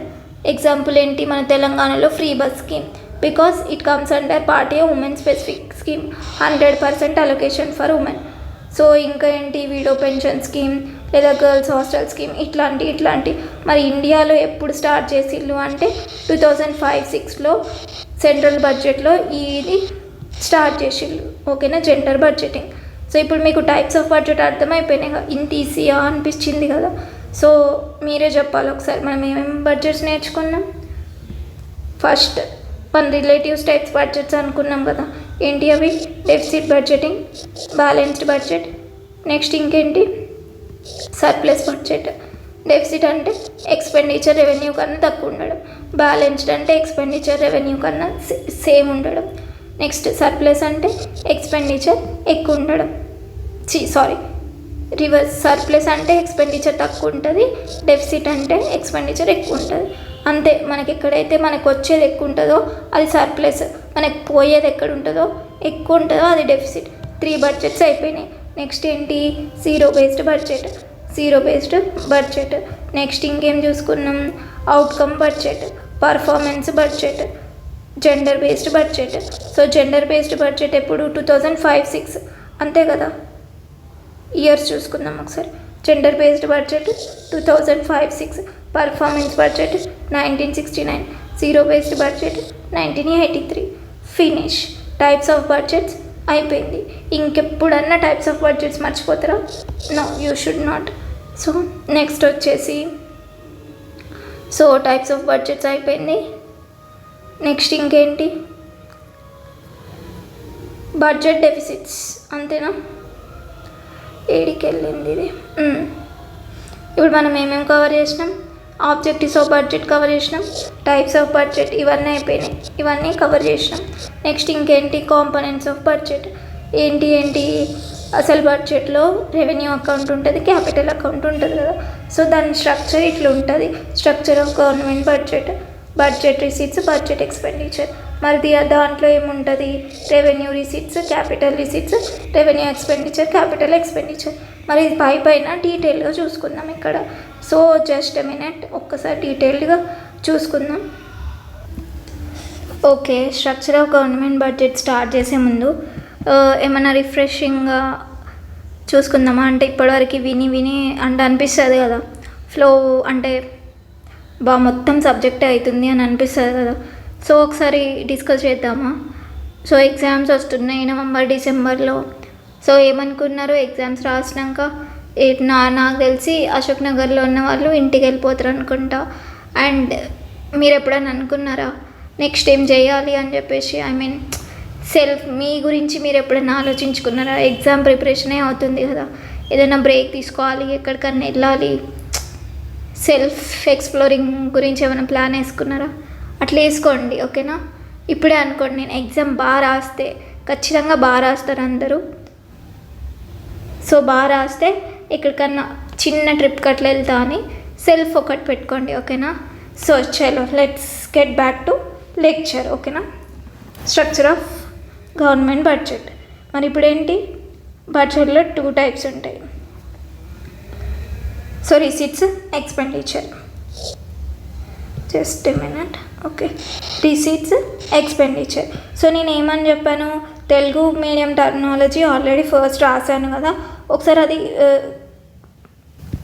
So నేను ఆల్రెడీ లెక్చర్ అప్లోడ్ చేయగానే నోట్స్ అప్లోడ్ చేస్తాను కాబట్టి మీరు ఆ నోట్స్ పక్కకు పెట్టుకొని ఏ టర్మినాలజీ ఏంటిదో ఒక్కసారి కొంచెం కష్టం అనుకోకుండా కంపేర్ చేసుకుంటూ వినండి. ఓకేనా? ఈజీగా అర్థమైపోతుంది. Next first budget, receipts, expenditure. మరి మనకి వచ్చే ఇప్పుడు ఏంటి? మన పాయింట్ ఆఫ్ వ్యూ నుంచి ఆలోచిద్దాం అనుకున్నాం కదా. మరి ఇప్పుడు ఏంటి? మనకి receipts, expenditure, budget, receipts, expenditure అనుకున్నాం. మరి ఇప్పుడు రిసీట్స్ మనకి లాంగ్ టర్మ్ నుంచి వచ్చే రిసీట్స్ కొన్ని ఉంటాయి, ఈరోజు ఈ మందం వచ్చే రిసీట్స్ కొన్ని ఉంటాయి అన్నమాట. ఫర్ ఎగ్జాంపుల్ ఇప్పుడు రెవెన్యూ రిసీట్స్, క్యాపిటల్ రిసీట్స్. మరి రెవెన్యూ రిసీట్స్ అంటే ఏంటి అంటే వాటితోటి తర్వాత యూజ్ ఉండదు నీకు ఫ్యూచర్లో. అంటే ఇప్పుడు నువ్వు ఫర్ ఎగ్జాంపుల్ మీరు ఏం చేశారు, మీకు ఈరోజు పాకెట్ మనీ ఇచ్చారు అనుకుందాం. మరి మనం pocket money okay pocket money అనుకుందాం, ఎగ్జాంపుల్ పాకెట్ మనీ తీసుకున్నాం. సో తీసుకుంటాం, మన అవసరాలకి ఇప్పుడు ఖర్చు పెట్టేసుకుంటాం కదా. సో అది దేని కిందికి వస్తుంది, రెవెన్యూ రిసీట్స్కి వస్తుంది. అది నీకు మళ్ళీ ఫ్యూచర్లో ఏమన్నా అవసరం వస్తుందా, లేదా ఫ్యూచర్లో అది నువ్వు తిరిగి ఇచ్చేయాలా, లేదు కదా. సో అదేంటి, short term, just short term ఈ రోజు ఖర్చులకి నీకు యూజ్ అవుతుంది కదా. షార్ట్ టర్మ్కి యూజ్ అయ్యే వాటిని మనం రెవెన్యూ రిసీట్స్ అంటాం. షార్ట్ టర్మ్ పర్పస్లో వచ్చే మనీని ఏమంటాం మనం, రెవెన్యూ రిసీట్స్ అంటాం. మరి క్యాపిటల్ రిసీట్స్ అంటే ఫర్ ఎగ్జాంపుల్ మీరు ఎక్కడి నుంచైనా లోన్ తీసుకున్నారు. లోన్ తీసుకుంటే దాని ఎఫెక్ట్ చాలా ఇయర్స్ ఉంటుంది కదా. సో దాన్ని ఏమంటాం, క్యాపిటల్ రిసీట్స్ అంటాం. లాంగ్ టర్మ్లో అన్నమాట, షార్ట్ టర్మ్లో కాదు, లాంగ్ టర్మ్లో దాని ఎఫెక్ట్ అనేది మనకి కనిపిస్తుంది. ఇదేంటి, ఈరోజు తీసుకున్నాం, ఈరోజు ఖర్చు పెట్టేసినాం, అయిపోయింది. సో షార్ట్ టర్మ్ ఏమంటాం, రెవెన్యూ అంటాం. ఈరోజు లోన్ తీసుకుంటే నీకు దాన్ని ఎఫెక్ట్ కొన్ని ఇయర్స్, మినిమం 5 years దాకా ఉంటుంది కదా. సో ఇదేంటి, లాంగ్ టర్మ్ కదా. సో ఏదైనా నువ్వు ఏ ఖర్చు చేసినా, ఏది ఆదాయం వచ్చినా నీకు అది లాంగ్ టర్మ్ ఎఫెక్ట్ ఉంటే దాన్ని క్యాపిటల్ కిందికి తీసుకుంటాం. రిసీట్ అయినా సరే, ఎక్స్పెండిచర్ అయినా సరే. అర్థమైంది కదా. సో క్యాపిటల్కి రెవెన్యూకి మధ్య డిఫరెన్స్ అర్థమైంది అనుకుంటా. So revenue receipts, capital receipts. మరి ఎక్స్పెండిచర్లో కూడా 2 ఉంటాయి, రెవెన్యూ ఎక్స్పెండిచర్, క్యాపిటల్ ఎక్స్పెండిచర్. అంటే రెవెన్యూ ఎక్స్పెండిచర్ అంటే చిన్నగా మన పర్పస్ మనం చూసుకుందాం. ఈరోజు నువ్వు ఛాయ్కి ఖర్చు పెట్టే డబ్బులు, లేదా ఈరోజు నువ్వు ఏంటి ఏదన్నా ఫుడ్కి ఖర్చు పెట్టే డబ్బులు, అట్లాంటివి ఉంటాయి కదా. రూమ్ రెంట్కి ఖర్చు పెట్టే డబ్బులు. సో ఇవన్నీ ఏంటి, షార్ట్ టర్మ్ పర్పస్. ఈరోజు, ఈ వారం, ఈ నెల అయిపోతుంది నీకు, మళ్ళీ దాంతో ఫ్యూచర్ లాంగ్ టర్మ్లో ఏముండదు. సో అవేంటివి, రెవెన్యూ ఎక్స్పెండిచర్. మరి క్యాపిటల్ ఎక్స్పెండిచర్ అంటే ఏంటిది, మీరు ఒక ఇల్లు కొనుక్కున్నారు, లేదా మీరు ఒక ల్యాండ్ కొనుక్కున్నారు, దాని ఎఫెక్ట్ ఏంటి, కొన్ని ఇయర్స్ వరకు ఉంటుంది. ఇప్పుడు మనం ఇల్లు కట్టుకున్నాం అనుకో, అది మనకి కొన్ని ఇప్పుడు కాదు, ఒక 20 years 30 years అప్పటి వరకు మనకి యూజ్ ఉంటుంది కదా, లాంగ్ టర్మ్ ఎఫెక్ట్ ఉంటుంది కదా. సో దాని మీద అయ్యే ఖర్చు ఏంటి, క్యాపిటల్ ఎక్స్పెండిచర్ అంటాం. ఒక ల్యాండ్ కొనుక్కున్న మీద అయ్యే ఖర్చు ఏంటి, క్యాపిటల్ ఎక్స్పెండిచర్ అంటాం. ఓకేనా, అర్థమైంది కదా. సో ఇప్పుడు మీకు చిన్న క్యాపిటల్కి రెవెన్యూకి మధ్యలో చిన్న ఫరక్ చెప్తా. ఇప్పుడు ఏంటి, మన గవర్నమెంట్ బయట కంట్రీ నుంచి లోన్ తీసుకుంది మనకి స్కీమ్స్ వాటికి వీటికి పనికి వచ్చేలాగా లోన్, లేదా దేనికైనా లోన్ తీసుకుంది. ఇప్పుడు ఏంటి, బల్క్ అమౌంట్లో మనీ వచ్చినాయి. సో ఈ మనీ ఎప్పటి వరకు ఉంటుంది, దాని ఎఫెక్ట్ కొన్ని ఇయర్స్ వరకు ఉంటుంది. సో ఈ లోన్ దేని కిందికి పెడతాం, వచ్చినాయి కదా మనకు మనీ, వచ్చినాయి అంటే అవి రిసీట్స్. మరి లాంగ్ టర్మ్ యూసా, షార్ట్ టర్మ్ యూసా అంటే లాంగ్ టర్మ్ యూస్ కదా. సో ఇప్పుడు ఏంటి, దాన్ని క్యాపిటల్ రిసీట్స్. ఓకేనా, అర్థమైంది కదా, లోన్, క్యాపిటల్ రిసీట్స్. మరి ఎక్స్పెండిచర్ అంటే ఏంటి, ఇప్పుడు క్యాపిటల్ రిసీట్స్ అనుకుందాం. మరి ఇప్పుడు దీనికి లోన్కి ఉత్తగానే ఇస్తారా మనకి ఎవరన్నా, ఒక బ్యాంకు నుంచి మనం లోన్ తీసుకుంటే దానికి ఇంట్రెస్ట్ కట్టాలిగా. సో ఇంట్రెస్ట్ ఏంటి, మనం ఈ నెలకి ఇంట్రెస్ట్, ఈ సంవత్సరం ఇంట్రెస్ట్ కడతాం. అదేంటి, కట్టడం కాబట్టి ఎక్స్పెండిచర్ అంటాం. మరి మీరు చెప్పాలి ఇప్పుడు, ఈ ఇంట్రెస్ట్ కట్టడం అనేది రెవెన్యూ ఎక్స్పెండిచర్ కిందికి వస్తుందా, క్యాపిటల్ ఎక్స్పెండిచర్ కిందికి వస్తుందా చెప్పాలి, గెస్ చేయండి. 2 seconds గ్యాప్ ఇస్తున్నా, ఆలోచించండి. లోన్ ఏమో క్యాపిటల్ రిసీట్, మనకు మనీ వచ్చినాయి చాలా ఇయర్స్ వరకు కాబట్టి క్యాపిటల్ రిసీట్. మరి ఇంట్రెస్ట్, దాని మీద కట్టే ఇంట్రెస్ట్ ఏంటి అంటే క్యాపిటల్ ఎక్స్పెండిచర్ కాదు, అస్సలు కాదు, రెవెన్యూ ఎక్స్పెండిచర్ కిందికి వస్తుంది. So if our government pays interest on any loans then it is known as revenue expenditure.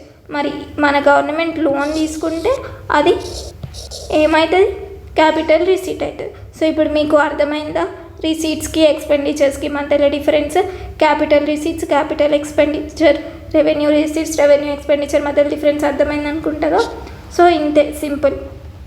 So ఇప్పుడు చూద్దాం. సో డీటెయిల్డ్గా కాన్సెప్ట్ అర్థమైతేనే మీరు బడ్జెట్ని ఈజీగా అర్థం చేసుకోగలుగుతారు, గుర్తుపెట్టుకోగలుగుతారు. అందుకే నేను ఇంత డీటెయిల్డ్గా ఎక్స్ప్లెయిన్ చేస్తున్నాను. సో చూడండి ఒకసారి. ఇప్పుడు వెళ్దాం. సో ఇప్పుడు ఏంటి, receipts, revenue receipts, capital receipts. So మనకేంటి, ఈ రెవెన్యూ రిసీట్స్ అనేవి వన్ వే ట్రాన్సాక్షన్ అంతే.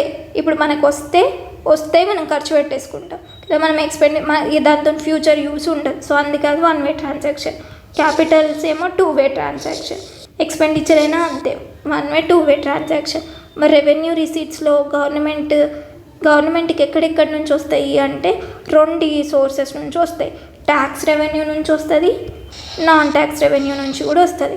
మరి ట్యాక్స్ రెవెన్యూలో ఏంటి మనకు తెలిసిందే కదా.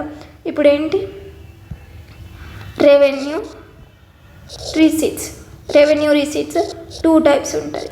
ట్యాక్స్ నుంచి వచ్చేటి, నాన్ ట్యాక్స్ నుంచి వచ్చేటి. మరి ట్యాక్స్ నుంచే మనకి ఎట్లాంటి టైప్స్ ఆఫ్ ట్యాక్సెస్ ఉన్నాయి, డైరెక్ట్ ట్యాక్స్, ఇండైరెక్ట్ ట్యాక్స్, అంతే కదా. సో ఇప్పుడు మరి నాన్ ట్యాక్స్ అంటే ఏంటిది, ఇప్పుడు ఫర్ ఎగ్జాంపుల్ మీరు ఎవరన్నా హెల్మెట్ పెట్టుకోకుండా ట్రాఫిక్ పోలీస్ దగ్గర అయిపోయిందా, పిక్చర్ కొట్టిండా, మంచిగా ఫోటోగ్రాఫ్ వచ్చిందిగా, ఫైన్ కట్టేసిల్లా. సో అదేంటి, నువ్వు గవర్నమెంట్కి మనీ పోతుంది, షార్ట్ టర్మ్ మనీ. ఇట్లాంటి ఫైన్స్, పెనాల్టీస్ ఇవన్నీ ఏంటి, గవర్నమెంట్కి వచ్చే రెవెన్యూ, ఓకేనా. సో ఏంటి, రెవెన్యూ రిసీట్స్. మరి ఇది ఏంటి, ట్యాక్స్ కడతలేవు నువ్వు, పెనాల్టీస్, ఫైన్స్ ఇవి కడుతున్నావు కదా. ఇవి దేని కిందికి వస్తాయి, నాన్ ట్యాక్స్ రిసీట్స్ కిందికి వస్తాయి. సో ఇప్పుడు అర్థమైంది కదా. సో ఇదన్నమాట. So tax revenue, direct tax, indirect tax. Non tax revenue ఏంటి, రికరింగ్ ఇన్కమ్ అంటే fines, penalties, profits, dividends, interest, అంతేగా. ఇప్పుడు ఎప్పుడు మనం వేరే వాళ్ళ దగ్గర లోన్ తీసుకుంటామా, ఇస్తాం కూడా కదా అప్పుడు మనకి ఇంట్రెస్ట్ వస్తుంది కదా.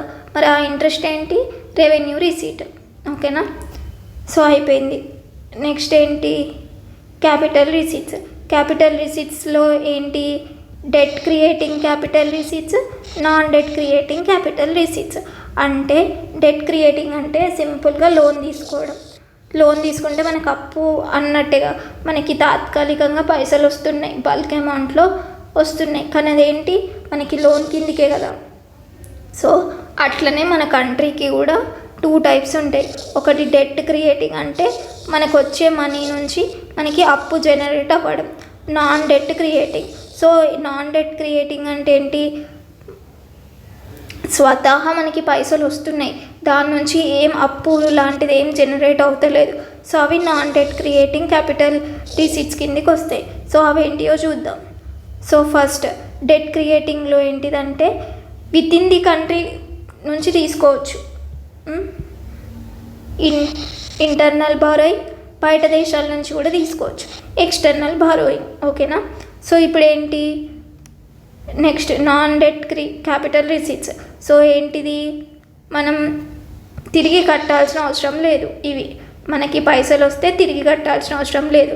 ఎట్లాంటివి, ఎవరినన్నా నీ దగ్గర అప్పు తీసుకుంటే తిరిగి ఇస్తారు కదా బల్క్ అమౌంట్, అది నీకు క్యాపిటల్ రిసీటే కదా.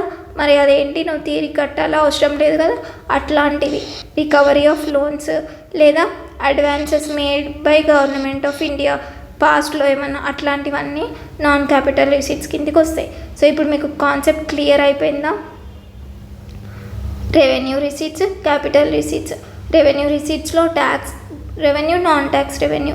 సో క్యాపిటల్ రిసీట్స్లో debt creating, non debt creating. So ఇప్పుడు మీరు ఇది గుర్తుపెట్టుకోండి, non debt creating capital receipts గుర్తుపెట్టుకోండి. నెక్స్ట్ డెఫిసిట్స్ ఫార్ములా క్యాలిక్యులేట్ చేసేటప్పుడు హెల్ప్ఫుల్ అవుతుంది, ఓకేనా. నెక్స్ట్ ఏంటి, బడ్జెట్ ఎక్స్పెండిచర్. మరి బడ్జెట్ ఎక్స్పెండిచర్ ఏంటి, revenue expenditure, capital expenditure. So expenditure అంటే ఏంటి, మనకు అయ్యే ఖర్చులు, అంతే కదా. రెవెన్యూ అంటే తాత్కాలికంగా అయ్యే ఖర్చులు, క్యాపిటల్ ఎక్స్పెండిచర్ అంటే మూలధన ఖర్చులు కదా. కరెక్టే అనుకుంటున్నా. సో క్యాపిటల్ ఎక్స్పెండిచర్ అంటే చాలా లాంగ్ టర్మ్ ఎఫెక్ట్ ఉండే ఖర్చులు అనమాట. సో అదేంటి, రికరింగ్ ఇన్ నేచర్, మళ్ళీ మళ్ళీ. రెవెన్యూ అంటే రికరింగ్ ఇన్ నేచర్, ఆ ఖర్చులు మళ్ళీ మళ్ళీ అయితే. మీరు టీ రోజు తాగుతారు, రోజు దానికి ఖర్చు అయితే మళ్ళీ అవుతూనే ఉంటాయి. సో అట్లా దాని మీద ఖర్చు చేస్తారు కదా తాత్కాలికంగా. సో అట్లాంటిది అనమాట రెవెన్యూ ఎక్స్పెండిచర్. అండ్ టీ తాగడం వల్ల మీకు ఏమైనా అసెట్ జనరేట్ అవుతుందా? కాదు కదా. They do not create any asset. మీకైతే ప్రాపర్టీ రాదు, లేదా మీకు ఏది రాదు కదా దానివల్ల ఫ్యూచర్ యూస్. సో అది they do not create any asset. So tea lovers ఉంటే ఎవరు తప్పుగా అనుకోకండి, కాకపోతే ఎగ్జాంపుల్ మాత్రమే. అండ్ ఇంకేంటి, గవర్నమెంట్ దాని ప్రకారం చూసుకుందాం, లాంగ్ అంటే పెద్దగా చూసుకుందాం. సో రెవెన్యూ ఎక్స్పెండిచర్లో ఏమేమి వస్తాయి? Payment of interest, salaries, pensions అట్లాంటివి వస్తాయి. అవన్నీ ఇప్పుడు గవర్నమెంట్ శాలరీలు అన్నీ కడుతుంది గవర్నమెంట్ ఎంప్లాయీస్కి. నెక్స్ట్ మనం కూడా అవుతాం గవర్నమెంట్ ఎంప్లాయీస్. సో మనకు కూడా శాలరీ ఇస్తుంది కదా, అదేంటి గవర్నమెంట్కి రెవెన్యూ ఎక్స్పెండిచర్ కిందికి వస్తుంది. అండ్ లోన్స్ మీద తీసుకున్న ఇంట్రెస్ట్, ఇంకేంటి పెన్షన్స్ కడుతుంది కదా జనాలకి ఇస్తుంది కదా అది, ఇంకా grants and subsidies, education, health service, defence services. So ఇవన్నీ దేని కిందికి వస్తాయి? గవర్నమెంట్కి రెవెన్యూ ఎక్స్పెండిచర్ కిందికి వస్తుంది. మరి క్యాపిటల్ ఎక్స్పెండిచర్ అంటే ఏంటి? ఇప్పుడు రోడ్స్ వేసింది, నేషనల్ హైవేస్ కడుతుంది. నేషనల్ హైవేస్ వల్ల లాంగ్ టర్మ్ యూజ్ ఉంటుంది కదా, మంచి ఇన్ఫ్రాస్ట్రక్చర్ అనేది డెవలప్ అయింది కదా. సో దానికి అయ్యే ఖర్చు అంతా ఏంటి? క్యాపిటల్ ఎక్స్పెండిచర్ కిందే ట్రీట్ చేస్తాం. ఇప్పుడు డిఫెన్స్లో మనకి చాలా వెపన్స్ కొనుక్కుంటుంది కదా రష్యా నుంచి, వాటి నుంచి, లేదా మనం తయారు చేస్తున్నాం కదా. సో ఇవన్నీ వీటికి అన్నీ పెట్టే ఖర్చులు ఏమిటిది? క్యాపిటల్ ఎక్స్పెండిచర్ అంటాం. సో బడ్జెట్లో రిసీట్స్ ఎక్స్పెండిచర్లో డిఫెన్స్కి పెట్టేది, హెల్త్కి పెట్టేది, వాటికి పెట్టేది, వీటికి పెట్టేది, అవన్నీ ఏంటి? క్యాపిటల్ ఎక్స్పెండిచర్ అంటాం. సో ఈ పాటికి మీరు పర్ఫెక్ట్ అయిపోయారు అనుకుంటా నాకు తెలిసి రెవెన్యూ, క్యాపిటల్ అట్లాంటి వాటి టర్మినాలజీ మీద. సో చూడండి ఇప్పుడు క్యాపిటల్ ఎక్స్పెండిచర్. సో ఏంటి, మనకి ఒక అసెట్ జనరేట్ చేస్తుంది లేదా లయబిలిటీని తగ్గిస్తుంది. సో ఇప్పుడు నువ్వు అప్పు తిరిగి కట్టినావు అనుకో, అది కూడా నీ లయబిలిటీ, అప్పుని తగ్గించినట్టే కదా. సో క్యాపిటల్ ఎక్స్పెండిచర్ కిందికి వస్తుంది. సో ఇప్పుడు చూడండి, construction of roads, bridges, buildings, purchase of land, machinery etcetera. So ఇవన్నీ క్యాపిటల్ ఎక్స్పెండిచర్ కిందికి వస్తుంది. సో మీకు ఇప్పుడు క్లియర్గా అర్థమైపోయింది కదా బడ్జెట్ రిసీట్స్ అంటే ఏంటి, రెవెన్యూ రిసీట్స్, క్యాపిటల్ రిసీట్స్, దాంట్లో ఏ టైప్స్ ఉంటాయి, గవర్నమెంట్కి అర్థమైపోయింది కదా. చలో మరిగా క్లోజ్ చేసేద్దాం, ఈ టాపిక్ అర్థమైపోయింది. Next budget deficits. So budget deficits చూసుకునే ముందు మనం ఒకసారి 2024-25 బడ్జెట్ చూసుకుందాం. సో నెక్స్ట్ టాపిక్కి వెళ్ళే ముందు పాజ్ చేయండి, స్ట్రెచ్ చేయండి, చైర్ల నుంచి లేవండి, వాటర్ తాగండి, కొంచెం రిలాక్స్ అవ్వండి, మళ్ళీ స్టార్ట్ చేయండి. కానీ ఇప్పుడే స్టార్ట్ చేయాలి, ఓకేనా? రేపు చూస్తా, ఎల్లుండి చూస్తా అని పెట్టుకోవద్దు. చలో దెన్ వెళ్దాము. ఫ్రెష్ అయ్యాలనుకుంటున్నా. సో 2024-25 బడ్జెట్లో రెవెన్యూ ఎక్స్పెండిచర్స్ ఎంత ఉన్నాయి, క్యాపిటల్ ఎక్స్పెండిచర్స్ ఎంత ఉన్నాయి అవి చూద్దాం. చలో దెన్ ఎంసీక్యూ క్వశ్చన్స్ గుర్తుపెట్టుకోవడానికి రెడీగా ఉన్నారు కదా. మనకేంటి ఇప్పుడు బడ్జెట్ ఎట్ గ్లాన్స్ చూసేద్దాం బడ్జెట్ని. సో నేను ఫస్ట్ చెప్పిన మీకు బడ్జెట్ ఎక్స్ప్లెయిన్ చేసేటప్పుడు చెప్పిన అన్నీ ఎస్టిమేట్సే ఉంటాయి. ఏం ఎస్టిమేట్స్? అంచనాలు. ఈ ఇయర్ ఇంత ఖర్చు అవుతుంది, మనకి ఈ ఇయర్ ఇంత అవుతుంది అని అంచనాలు మాత్రమే ఉంటాయి బడ్జెట్లో. ఎప్పుడు యాక్చువల్ ఎప్పుడు ఉంటుంది? పోయిన సంవత్సరం కాకుండా పోయిన సంవత్సరం. ఇప్పుడు చూడండి 2024-25కి పోయిన సంవత్సరం ఏంటి 2023-24. సో లాస్ట్ ఇయర్ బడ్జెట్లో ఎస్టిమేట్ చేసినాయి, కొంచెం అటు ఇటు అని కొంచెం రివైజ్ చేసి చెప్తారు. మళ్ళీ 2022-23లో యాక్చువల్గా అప్పుడు ఎంత ఖర్చు అయింది, ఎంత వచ్చినాయి అని చూపిస్తారనమాట. సో ఇది స్టోరీ ఏంటి, మనకి 4 ఉంటాయి మనకి ఎవ్రీ బడ్జెట్లో 4 ఉంటాయి. ఏంటిది?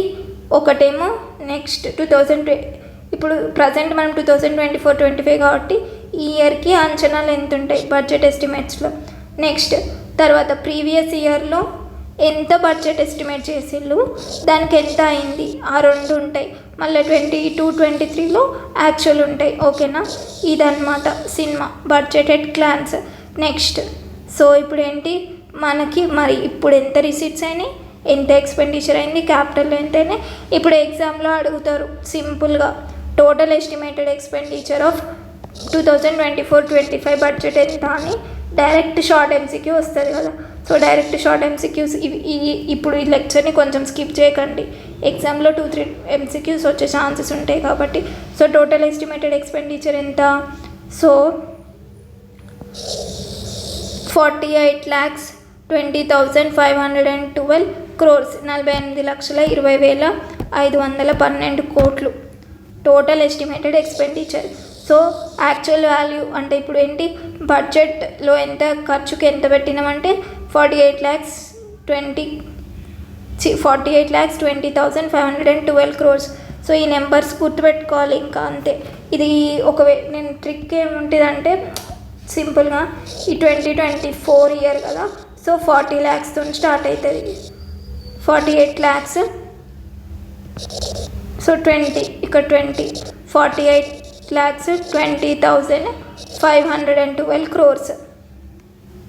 ఇక్కడ ఎక్కడన్నా బై మిస్టేక్ తాలా ఫర్ ఏ రీజన్ వస్తుందా, ట్రెండ్ కదా ఇప్పుడు. Okay, jokes apart. So total estimated expenditure ఎంత, 48,20,512 crores. 2024లో 20,000 ఇక్కడ వేసుకోండి, 4 2s 8, ఈ 4 ఇక్కడ వేసుకోండి. 48,20,512 crores టోటల్ ఎస్టిమేటెడ్ ఎక్స్పెండిచర్. మరి ఇది లాస్ట్ ఇయర్ కన్నా ఎంత, 8.5% ఎక్కువ లాస్ట్ ఇయర్ కన్నా, యాక్చువల్ ఎక్స్పెండిచర్ కన్నా. ఇవే అడుగుతారు ఎగ్జామ్లో. టోటల్ ఎస్టిమేటెడ్ ఎక్స్పెండిచర్ ఎంత, 48,20,512 crores, 48,20,512 కోట్లు. మరి పోయిన సంవత్సరంతో కంపేర్ చేస్తే ఎంత ఎక్కువ, 8.5%. ఓకేనా. నెక్స్ట్ సో ఇప్పుడు ఏంటి, ఓకే ఇది బాగుంది. మరి ఎక్స్పెండిచర్లో మనకి 2 types ఉంటాయి కదా, ఇంతకుముందే చూసుకున్నాం కదా, revenue expenditure, capital expenditure. Revenue expenditure అంటే ఏంటి, ఇంట్రెస్ట్లు కట్టడం అట్లాంటివి చేయడం ఉంటుంది కదా, శాలరీస్ కట్టడం, పెన్షన్స్ ఇవన్నీ ఉంటాయి కదా. సో ఈ ఎక్స్పెండిచర్ ఎంత, 6.2% పెరిగింది ప్రీవియస్ ఇయర్తో కంపేర్ చేస్తే. అండ్ క్యాపిటల్ ఎక్స్పెండిచర్ ఎంత, 17.1%, estimate to grow at 6.2%, capital expenditure ఏమో 17.1%. సో అంటే ఏంటి, నేషనల్ హైవేస్ కట్టడం, లోన్స్ తిరిగి కట్టడం, అట్లాంటివన్నీ క్యాపిటల్ ఎక్స్పెండిచర్. సో వాటి మీద ఎంత, 17.1% ఎస్టిమేటెడ్ టు గ్రో. రెవెన్యూ మీద 6.2% ఎస్టిమేటెడ్ టు గ్రో. సో ఎందుకు మనీ ఇంకా లాస్ట్ ఇయర్కి ఈ ఇయర్కి కంపేర్ చేస్తే రెవెన్యూ ఎక్స్పెండిచర్ ఇప్పుడు పిఎం కిసాన్ జల్ జీవన్ మిషన్, మహాత్మా గాంధీ ఇప్పుడు కరువు పథకం ఉంటుంది కదా, సో అట్లాంటి వాటి మీద లాస్ట్ ఇయర్ ఎంత ఖర్చు పెట్టిల్లో దాదాపు అంతే ఖర్చు పెడుతున్నారు, ఎక్కువ ఏం పెంచలే. అందుకే ఎస్టిమేటెడ్ గ్రోత్ అనేది 6.2% ఉంది. అంటే లాస్ట్ ఇయర్తో కంపేర్ చేస్తే ఇంత పెరిగింది. కానీ క్యాపిటల్ ఎక్స్పెండిచర్ ఎందుకు ఇంత పెరిగింది గెస్ చేస్తారా, నేను చెప్పాలా, మీరు గెస్ చేస్తారా? ఏం లేదండి, మన ఏపీకి బీహార్కి కొంచెం ఫేవరెటిజం ఎక్కువ చూపించి చాలా అమౌంట్ బడ్జెట్లో కేటాయించింది కదా, అది క్యాపిటల్ ఎక్స్పెండిచర్ కిందకే వస్తుంది కదా, అమాంతం పెరిగిపోయింది. 17.1% పెరిగిపోయింది క్యాపిటల్ ప్రీవియస్ ఇయర్తో కంపేర్ చేస్తే. సో ఇది revenue expenditure, capital expenditure. Facts గుర్తుపెట్టుకోవాలి. టోటల్ ఎంత గుర్తుపెట్టుకోండి, 48,20,512 crore. మరి ప్రీవియస్ ఇయర్ బడ్జెట్తో కంపేర్ చేస్తే టోటల్ ఎక్స్పెండిచర్ ఎంత పెరిగింది, 8.5%. సో మరి revenue expenditure 6.2% growth, capital expenditure 17.1% growth. Next ఇప్పుడు రిసీట్స్ చూసుకుందాం. రిసీట్స్లో మనం ఎప్పుడు మనకి చూడండి, మనం ఈ ఇయర్ ఖర్చు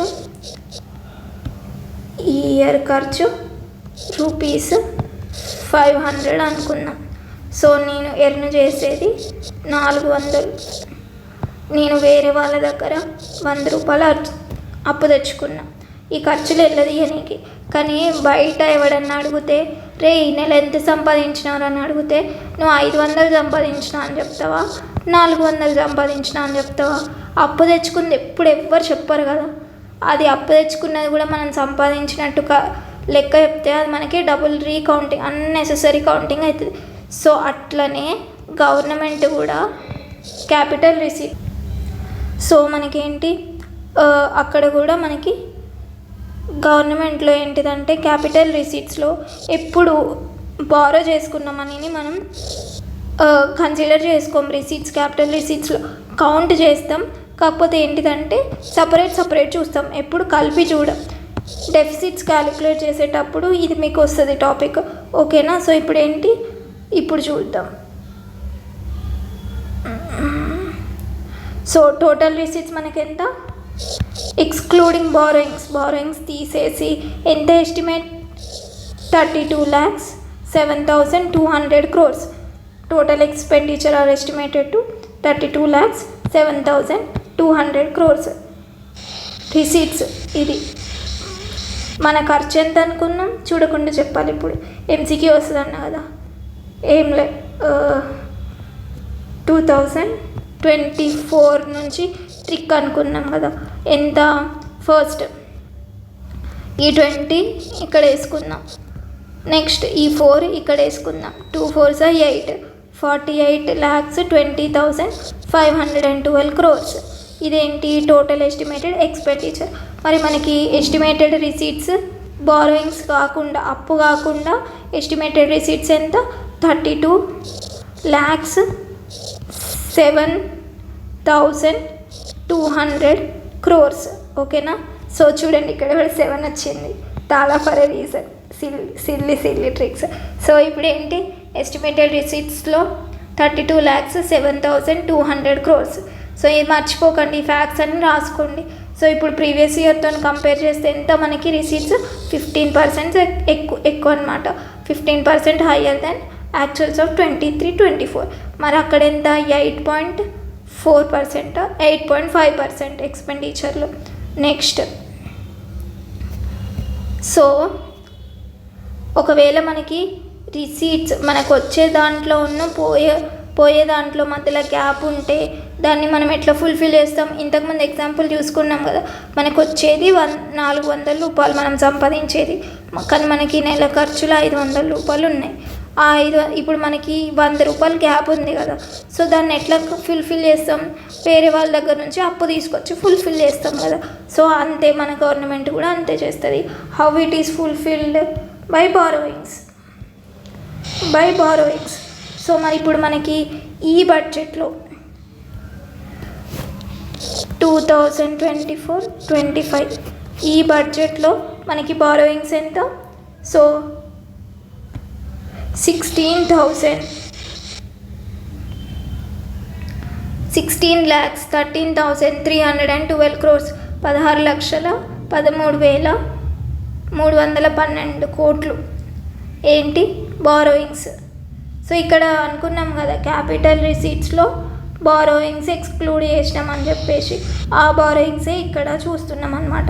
16,13,312 crores, 16,13,312 crores బారోయింగ్స్. సో పోయిన సంవత్సరం కన్నా ఇది తక్కువనే, 2.4% తక్కువ, ఓకేనా? సో ఇవన్నీ గుర్తుపెట్టుకోండి ఎగ్జామ్ పాయింట్ ఆఫ్ వ్యూలో. మీకు ఎట్లా నోట్స్ ఇస్తా, కానీ ఇప్పుడు కూడా మీరు నోట్స్ రాసుకుంటూ వినండి. నాకు తెలిసి ఇక్కడ వరకు ఎంతమంది కంటిన్యూ అవుతున్నారో, మేబీ ఒక్కరు కంటిన్యూ అయినా ఐఎమ్ హ్యాపీ. సో నెక్స్ట్ ఏంటి, డెఫిసిట్స్.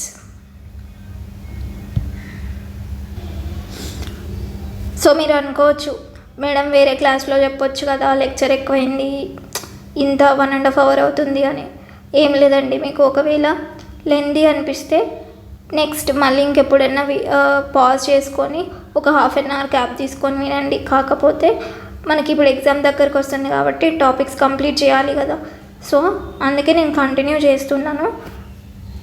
ఇదంతా ఒక దాంట్లో చెప్తేనే గుర్తుండిపోతుంది అనమాట. నెక్స్ట్ ఇప్పుడు ఏంటి, డెఫిసిట్ కాన్సెప్ట్. మరి డెఫిసిట్ అంటే ఏంటి చూద్దాం. ఏం లేదండి, డెఫిసిట్ అంటే మనకేంటి,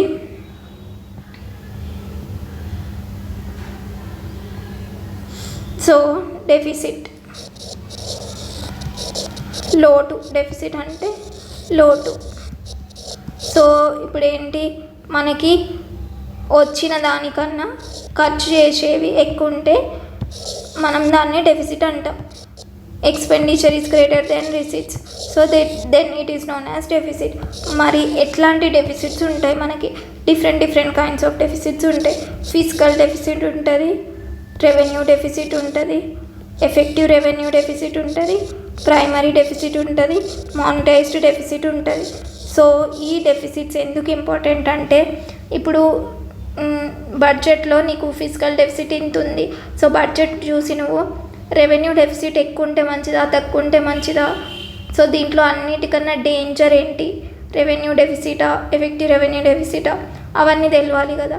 సో అందుకే మనకి ఈ డెఫిసిట్స్ అన్నమాట. ఓకేనా, ఇది ఒకసారి క్లాస్ విన్నాం. అండ్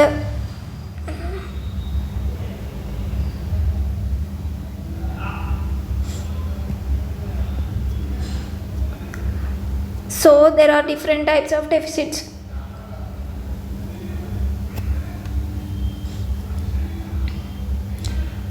ఓకే అండి, నాకు తెలిసి చాలామంది ఎగ్జామ్ స్టైల్లో అనుకుంటున్నాను. సో ఈ డెఫిసిట్స్ కాన్సెప్ట్ నెక్స్ట్ లెక్చర్లో చెప్తాను. So you can wind up this now. And ఖచ్చితంగా ఇప్పటివరకు చేసిన అన్నీ కంటిన్యూ చేయండి. అండ్ ఇంకొకటి వచ్చేసి ఈ డెఫిసిట్స్ ఇవన్నీ ఇన్ఫర్మేషన్ చెప్తాను. అండ్ మీరు రుక్మిణి గారు నెక్స్ట్ లెక్చర్లో మీరు అడిగిన క్వశ్చన్స్కి ఆన్సర్ చేస్తాను. ఓకేనా అండి? సో చలో then bye, see you in next lecture. 2 ఒకటే రోజు అప్లోడ్ చేస్తా, చూడండి. ఓకేనా?